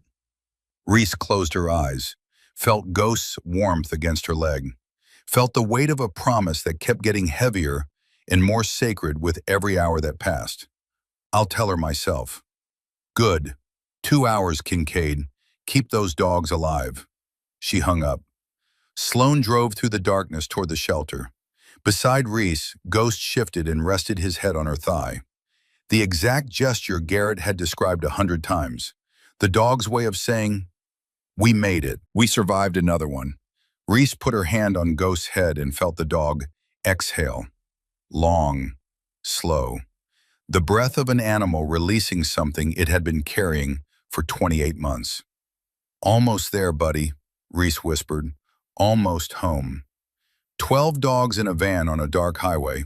4 humans who had risked everything to save them. And behind them, an empire of corruption waking up to discover that the woman they'd tried to silence had just stolen their leverage, exposed their crime, and set a countdown that no amount of money or power or threats could stop. 2 hours until NCIS arrived. 2 hours until the truth that killed Garrett Thorne became the weapon that would destroy the people who murdered him. And in the back of a crowded van, surrounded by warriors who walked on 4 legs, Reese Kincaid held her best friend's dog and made one final promise. Not to Garrett, not to Mercer, not to anyone who could hear her, to herself.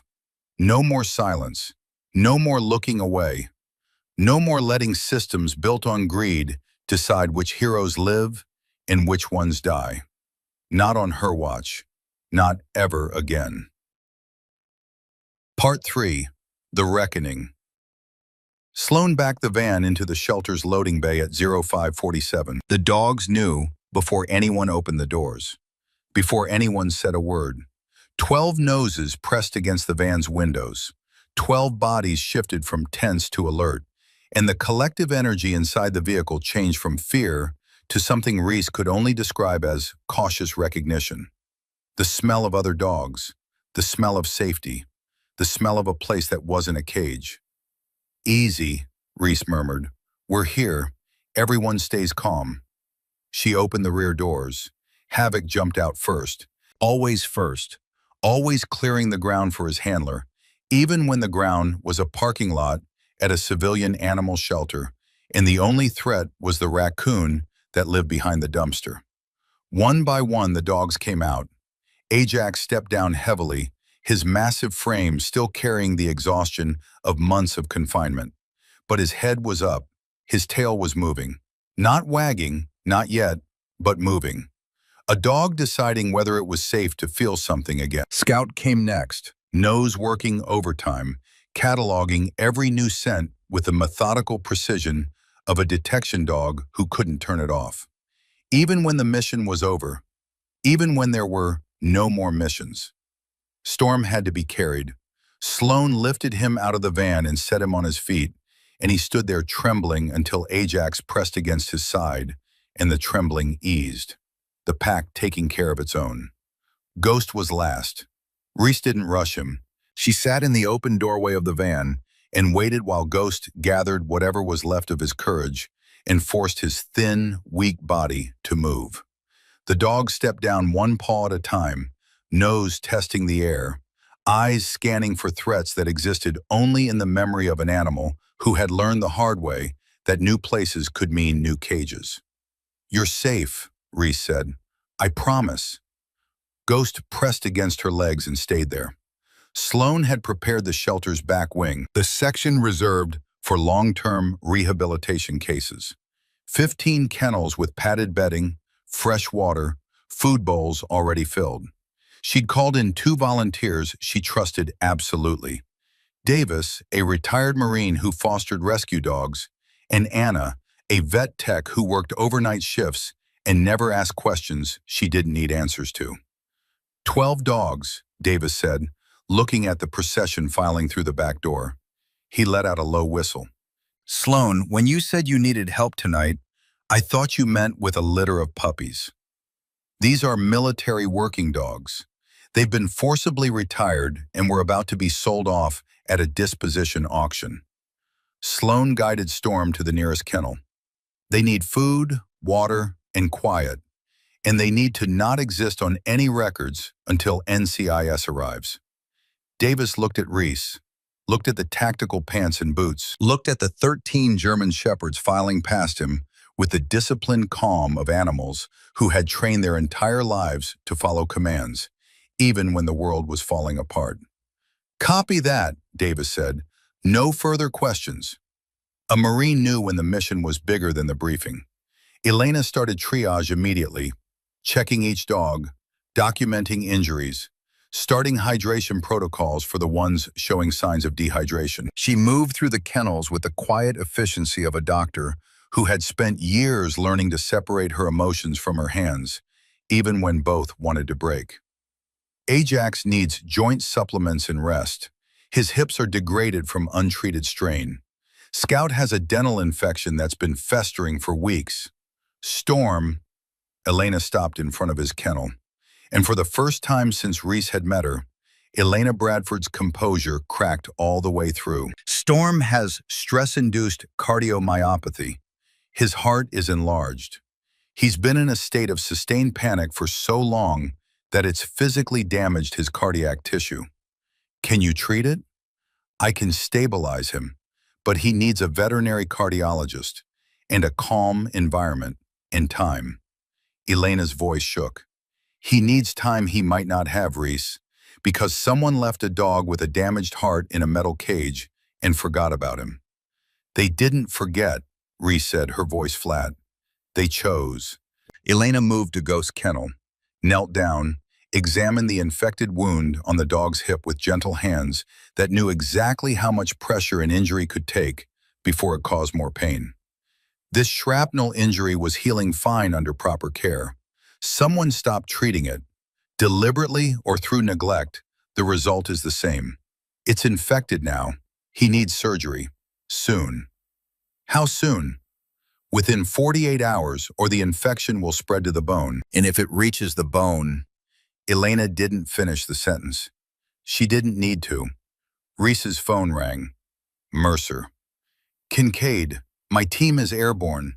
ETA Fort Carson 0600. But we have a complication. What kind? Reeves filed a theft report with base security 20 minutes ago.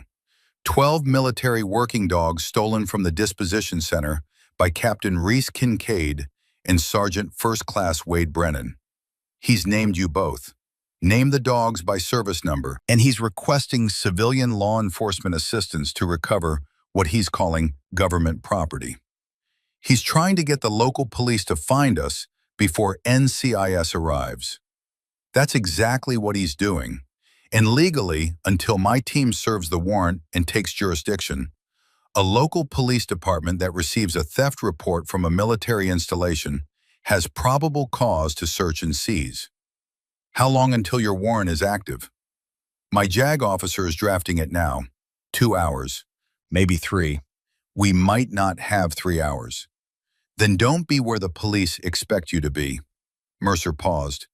And Kincaid, protect the evidence. The laptop, the flash drive, the veterinary documentation. If Reeves's lawyers can claim the evidence was obtained improperly or tampered with, they'll move to suppress everything. Understood. One more thing. Richard Kane. We've been monitoring his communications since you forwarded the emails. 30 minutes ago, he chartered a private jet from Norfolk International to Grand Cayman. He's running. Can you stop him? We've flagged his passport. TSA is aware. But Kane has resources, private security, alternate documentation, contacts in 3 countries without extradition treaties. Mercer's voice hardened. If he gets on that plane, we lose him.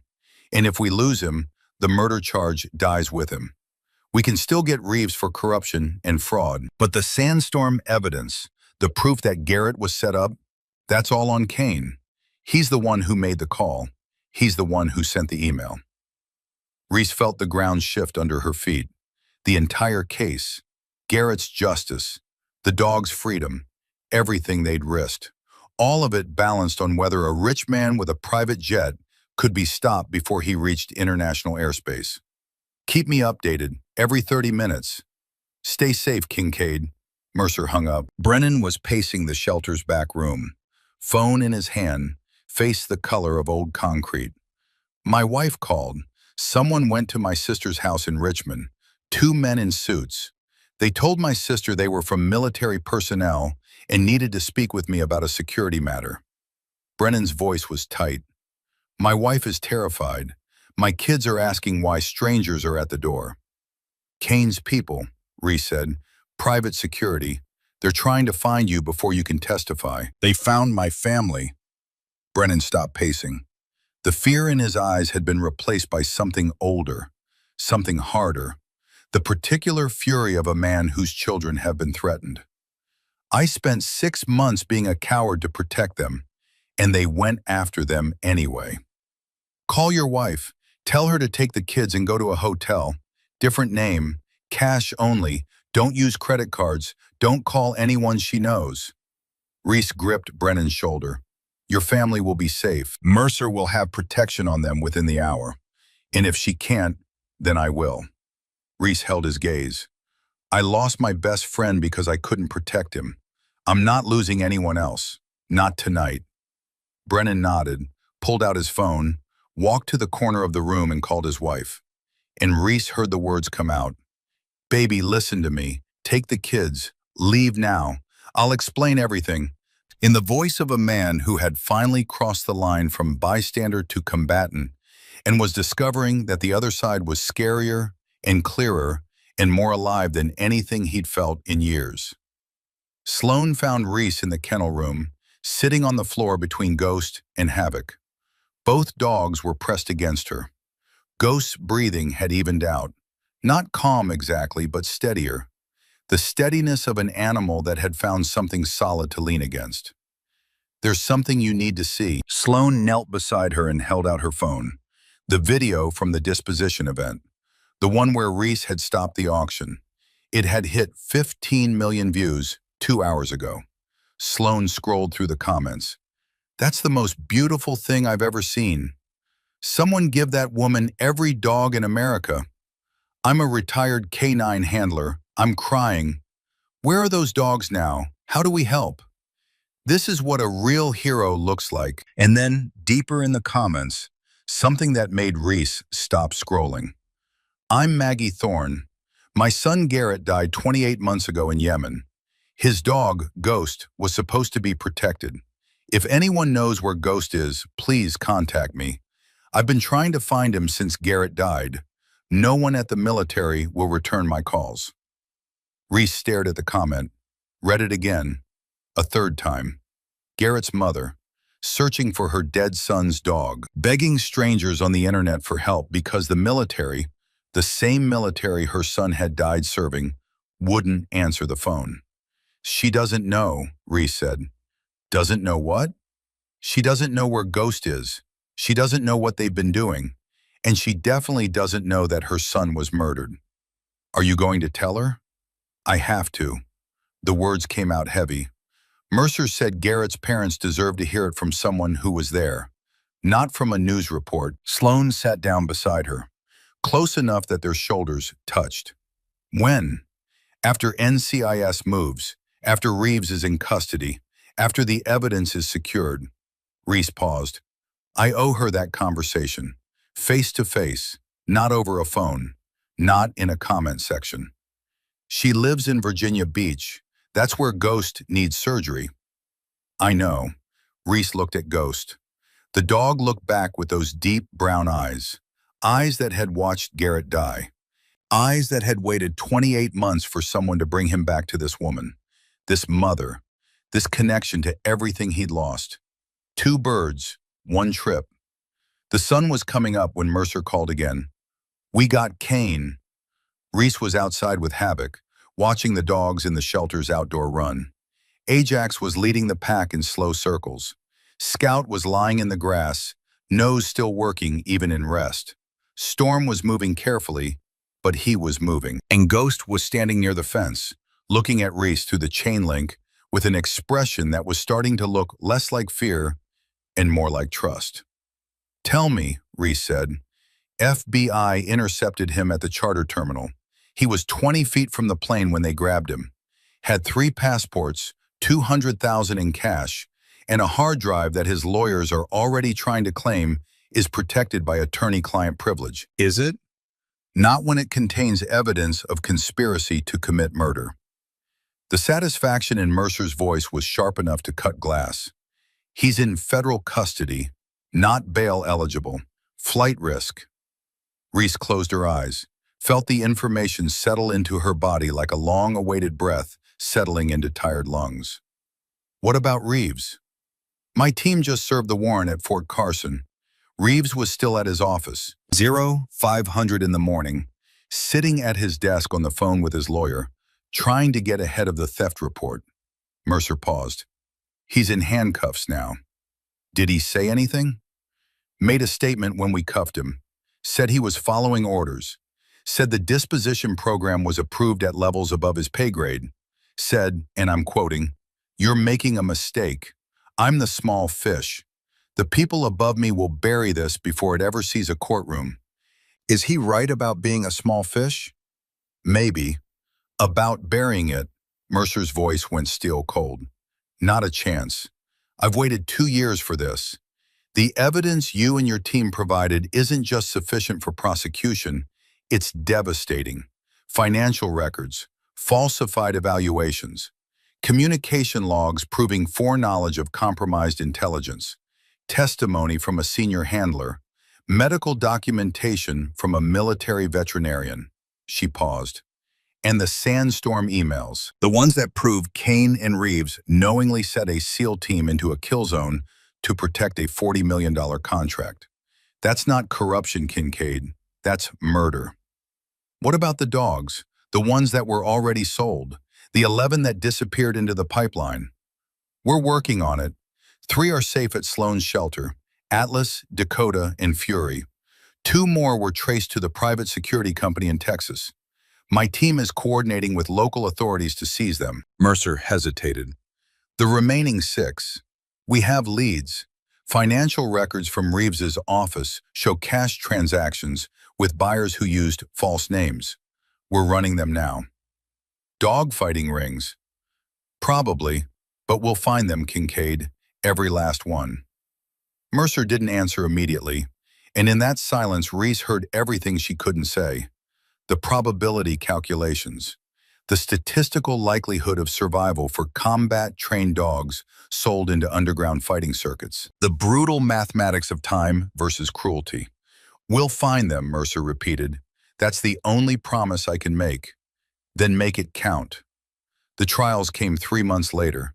Reese sat in the courtroom every day.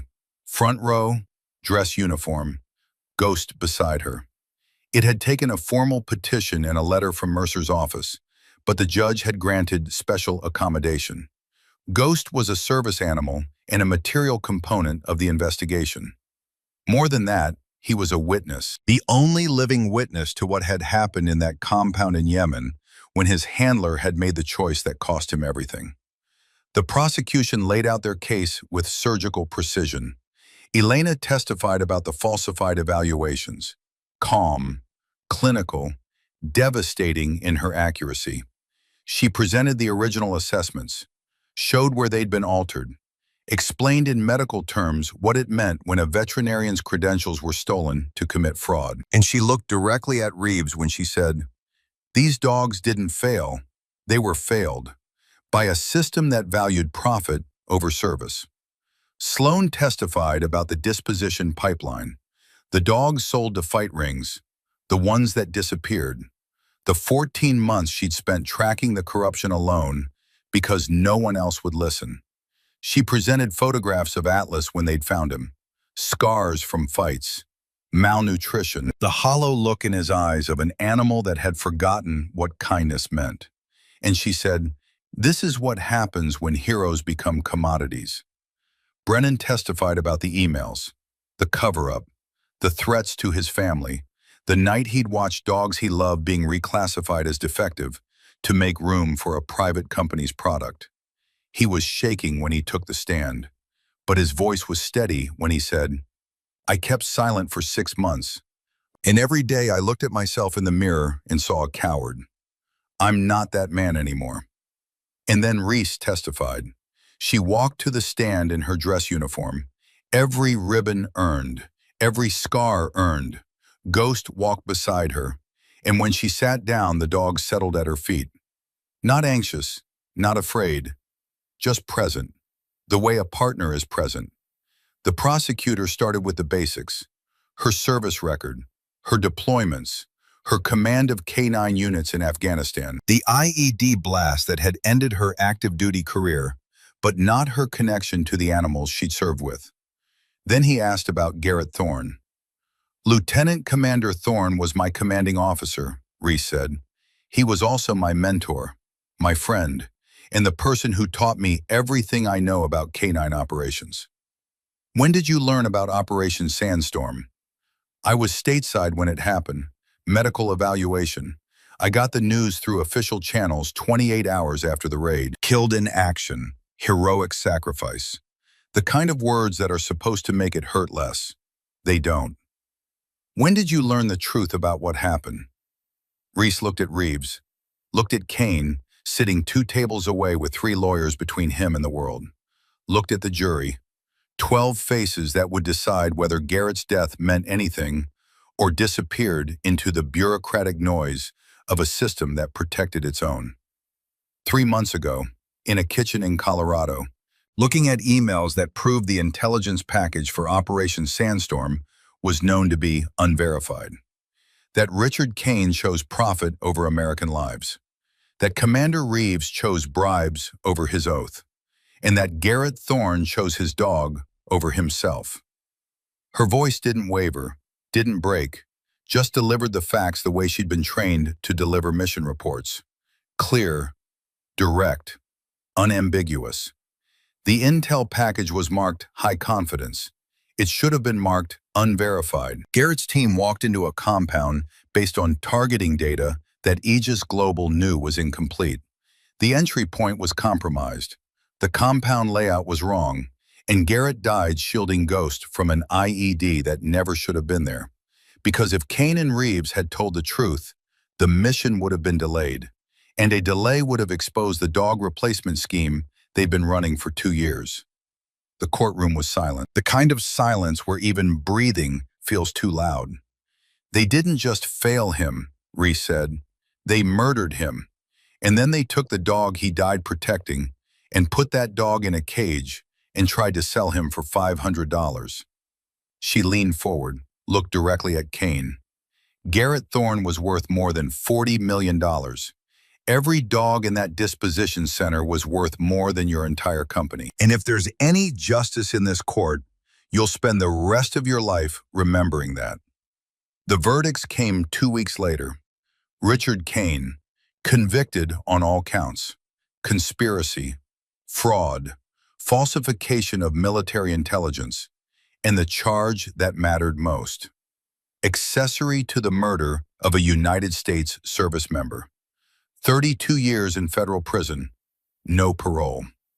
Commander Frank Reeves, convicted on 14 counts: corruption, fraud, falsification of military records, animal cruelty, conspiracy.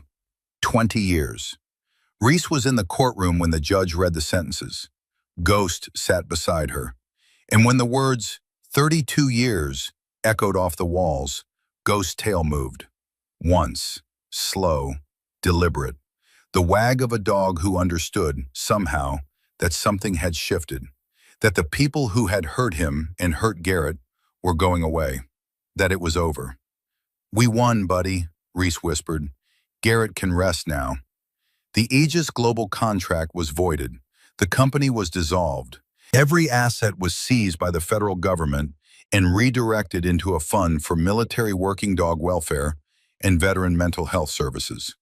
The irony wasn't lost on anyone.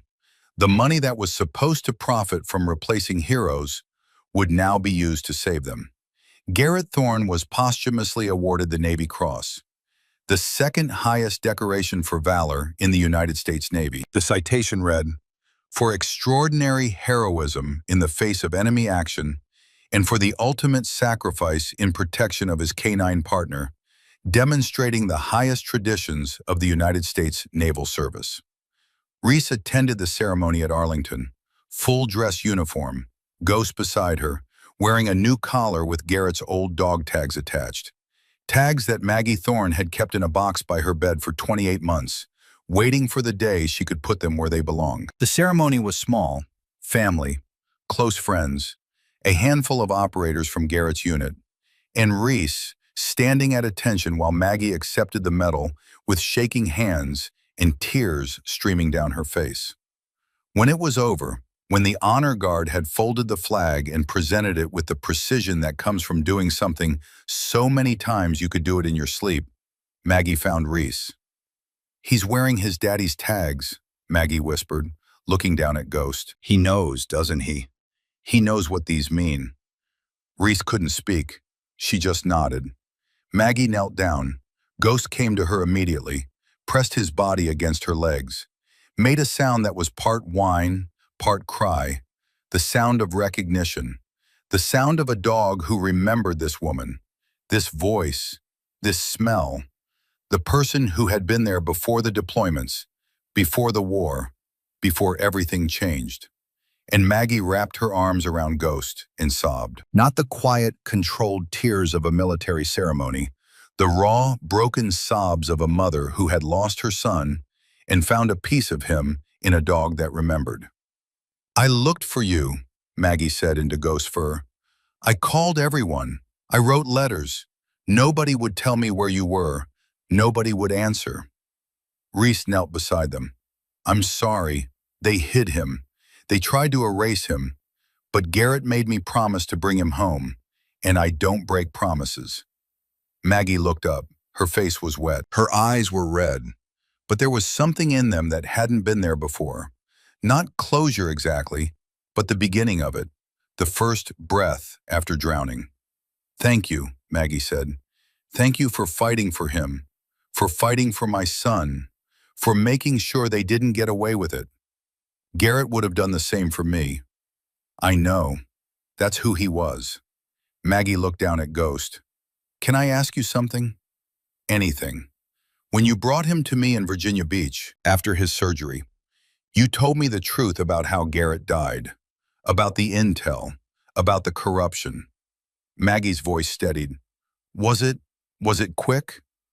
Reese had been dreading this question for 3 months, but she owed Maggie the truth. The blast was catastrophic, but Garrett's last conscious act was shielding Ghost. The medevac team said he was asking about the dog, making sure Ghost was okay. Even at the end, he was protecting him. Maggie nodded, tears still streaming. That sounds like Garrett. He told me once that the bond between a handler and their dog wasn't just tactical. It was sacred. He meant it. He loved this dog more than anything. Maggie scratched behind Ghost's ears. And Ghost loved him back. You can see it. Even now, even after everything. Ghost pressed harder against Maggie, the same way he used to press against Garrett. The gesture that meant, I'm here, I remember, I haven't forgotten. I need to tell you something, Maggie said, about the day you brought him to me. You don't have to. I do. Maggie's voice was firm, the voice of a mother who'd lost a son and found a piece of him in a dog that remembered. When Ghost recognized me, when he ran to me and cried, I felt Garrett in that moment. Not gone, present, saying goodbye the way he never got to. Through his dog, through you. She took Reese's hand. My son saw something in you that the Navy couldn't. The ability to lead, not because someone gave you permission, but because you refused to accept that some fights aren't worth fighting. He was right about you. He made me who I am. No, he saw who you were. There's a difference. Maggie smiled. And now you're doing for others what he did for you. Training women who face the same doubts you faced. Giving them a mentor who'll believe in them the way Garrett believed in you. That's legacy, Reese. That's how he lives on. Ghost pressed against Maggie's leg. The gesture Garrett used to do. The way he'd lean against his mother when words weren't enough. The dog had learned it from him, and now the dog was teaching Reese. He's happy at the foundation, Maggie said, looking down at Ghost. I can see it, and I think Garrett would want him there, with you, doing the work he started. Are you sure? I'm sure. Ghost has 2 homes now, mine when he needs to remember, and yours when he needs to serve. That's what Garrett would want, for his dog to keep being a soldier, for you to keep being a commander, for both of you to prove that the fight wasn't for nothing. The missing dogs came home in waves. The 2 in Texas were recovered first, seized from the private security company in a raid coordinated by NCIS and local animal enforcement. Both were underweight. Both had untreated injuries.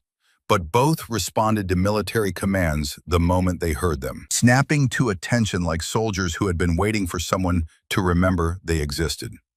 Then over the following weeks, 3 more were traced through financial records and witness interviews. One was found in a basement in Ohio, another in a fenced yard in Alabama, the third in a warehouse in Missouri that law enforcement had been monitoring as part of a dogfighting investigation. Each recovery was a victory. Each dog that came back was a piece of the puzzle being restored. The final 3 were the hardest.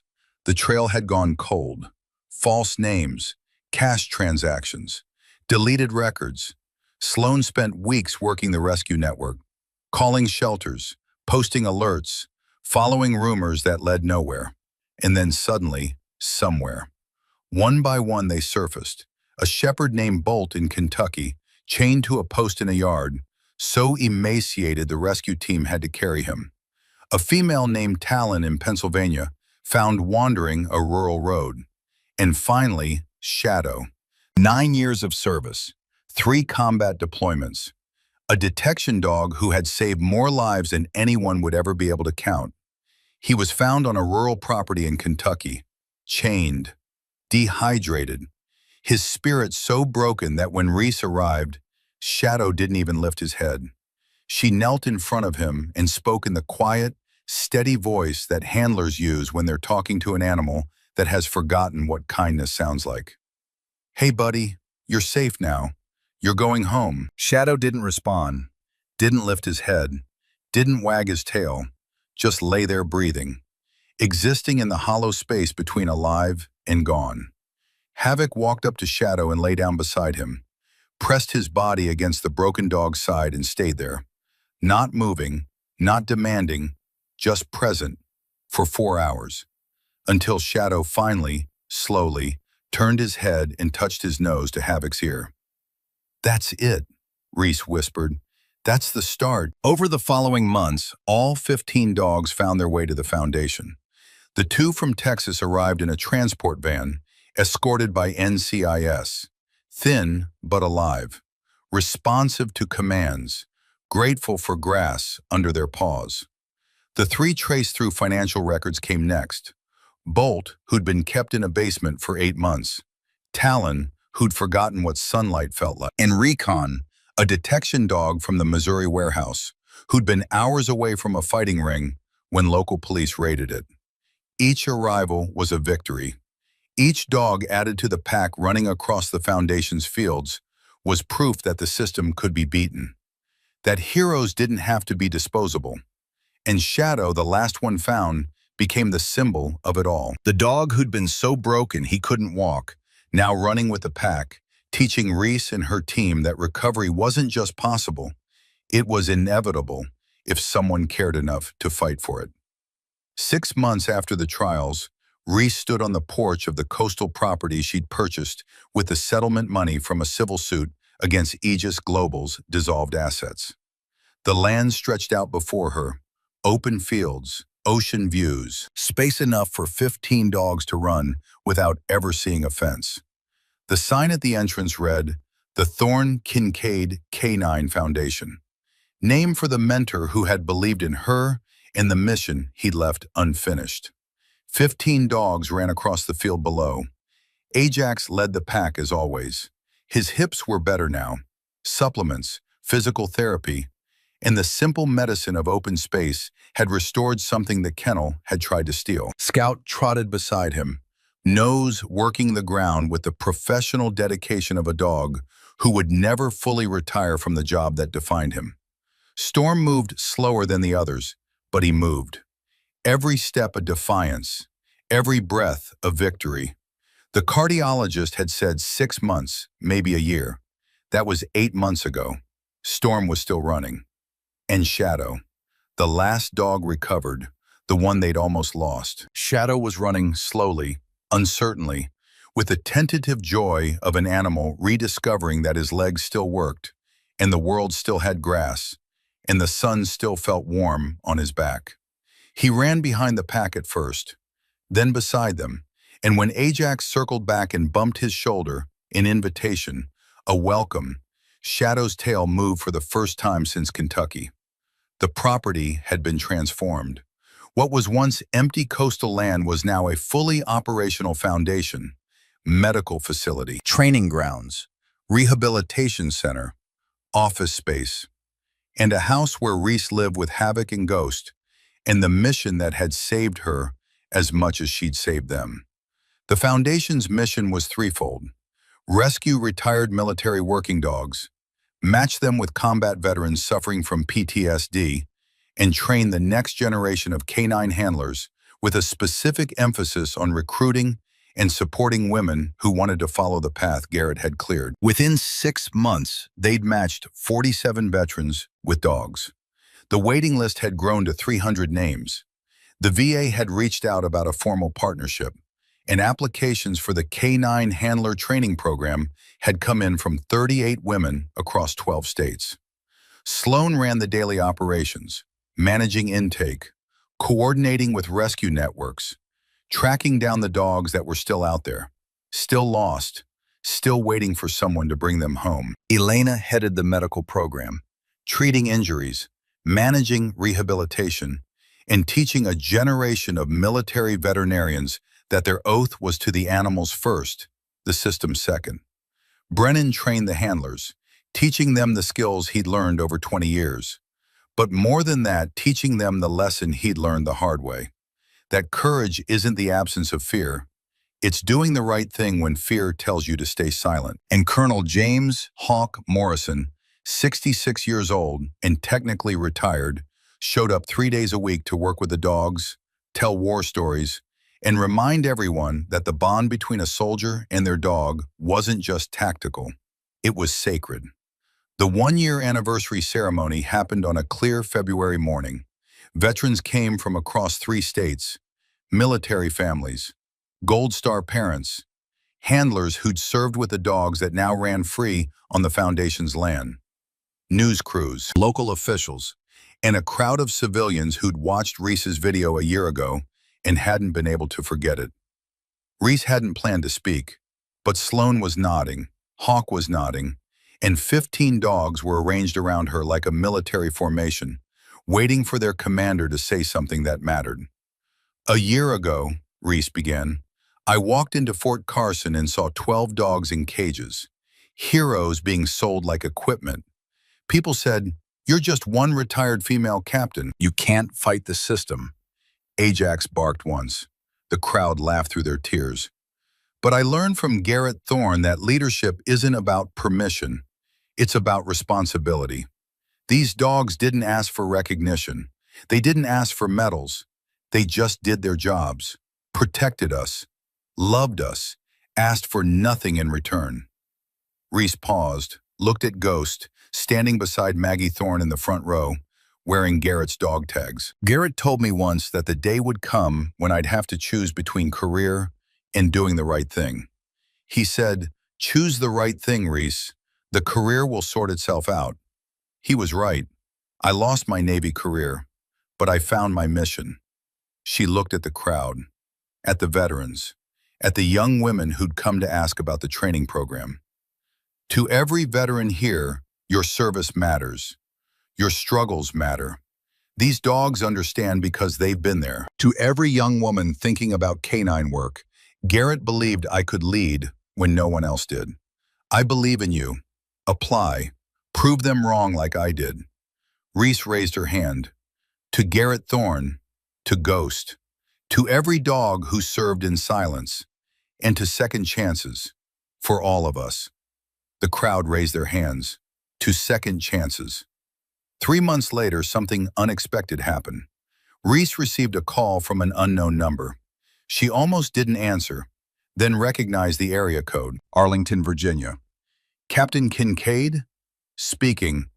This is Admiral Patricia Hendricks, Judge Advocate General of the Navy. I'm calling to inform you that your medical retirement status has been reviewed." Reese's stomach dropped. This was it. The retaliation. They were going to strip her pension for the extraction. "Based on Captain Reese Kincaid, if you choose to accept, you would command the newly established Military Working Dog Welfare Division, reporting directly to the Secretary of the Navy." Silence. "Ma'am?" Reese looked out the window, at the 15 dogs running across the field, at Sloan coordinating with a new rescue team, at Elena treating a dog that had just arrived from Tennessee, at Brennan working with 3 female trainees, at Hawk telling a story that made everyone laugh, at Ghost lying in the sun beside Havoc, both dogs watching her through the window with those amber and brown eyes. Calm, content, home. "No." "Ma'am?" "Thank you, Admiral, but no. My command is here. With the dogs who have nowhere else to go, with the veterans who the system failed, with the women who are still being told they don't belong." Another pause. "I understand, Captain. For what it's worth, I think you're exactly where you need to be." "So do I." When Reese hung up, Ghost was watching her, tail wagging slowly. "Yeah, buddy," she said. "I chose right." The Foundation's 2nd anniversary fell on a Tuesday. Reese woke early, before dawn, the way she always did. Old habits from a military career that had ended on paper, but never really left her body. She walked outside with a cup of coffee and stood on the porch, watching the field where 15 dogs were already stirring. Ajax shaking off sleep, Scout stretching, Storm moving, carefully, but moving. Shadow playing with a younger dog they'd rescued 2 weeks ago, a 2-year-old shepherd named Echo, who'd been retired after an injury, but was young enough to remember what joy felt like. And Ghost, 7 years old now, healthy, strong, running across the field with the pack, leading a training exercise for 3 new handlers, 2 women and 1 man, all learning the skills that Garrett had passed to Reese, that Reese was now passing to them. Havoc came out and sat beside her, 7 years old now, slower than before, but still sharp, gray around the muzzle, but still her partner in every way that mattered. "We did it, buddy," Reese said quietly. "We kept the promise." Havoc leaned against her leg, the gesture that meant, "I know, I was there, I helped." Her phone buzzed. A message from Sloan. "Just got word, they found the last one. The 15th dog from the original 23. Female shepherd named Liberty. She was in a shelter in Montana under a different name. But her chip came back military. NCIS, confirmed. She's coming home." Reese read the message twice, felt something in her chest expand and settle. All 15. Every dog from the original disposition list. Every dog that Reeves and Kane had tried to erase. Home. Safe. Alive. She looked at Ghost, running across the field, teaching new handlers the difference between commands and respect, between obedience and partnership, between an animal doing a job and a warrior fulfilling a calling. "We got them all, Garrett," Reese whispered. "Every single one, just like you asked." The wind carried her words toward the ocean, and somewhere in the space between memory and morning, Reese could almost feel Garrett's presence, not haunting, not grieving, just there, watching. Proud, the way a mentor watches when the student finally understands that the lesson was never about the mission. It was always about what you do after the mission ends, when the cameras are off, when the medals are awarded, when the system moves on to the next crisis and the heroes are forgotten. That's when leadership matters. That's when promises are kept. That's when you prove that loyalty isn't a contract with an expiration date. It's a covenant that survives death and corruption and time itself. Reese finished her coffee, called the dogs in for breakfast, and walked back inside the house that Garrett's memory had built, carrying the torch he'd passed to her, keeping the flame alive for the warriors, human and canine, who would come after. The fight wasn't over. There were still dogs out there, still corruption to root out, still systems to fix, still women to train, still veterans to heal. But for the first time in 2 years, Reese Kincaid felt something she hadn't felt since the day the IED blast had taken her career. Purpose. Not the kind assigned by orders, the kind chosen by conviction. The kind that survives retirement and medical discharge, and every bureaucrat who says no because the system was never designed to care about the things that matter most.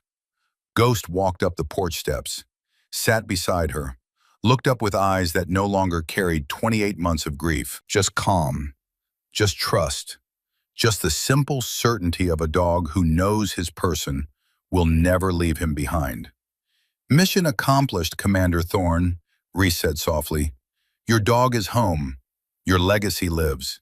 And the next generation knows your name." Ghost's tail wagged, slow, steady. The wag that means, "I know, and I'm proud of you too." The sun broke over the horizon. Golden light spilled across the field. 15 dogs ran free. And on the porch of a house built on sacrifice and stubbornness, and the kind of love that refuses to accept that some lives are expendable, Reese Kincaid stood watch. The way a commander stands watch. The way a soldier keeps faith. The way a woman who was told she didn't belong proved that belonging was never about permission. It was always about showing up, standing up, and refusing to walk away when the right thing costs everything. That was the lesson Garrett Thorne taught her. That was the lesson she would teach the women who came after. That was the legacy that would outlive them all. Loyalty isn't a contract, it's a covenant, and some promises are worth keeping, no matter the cost.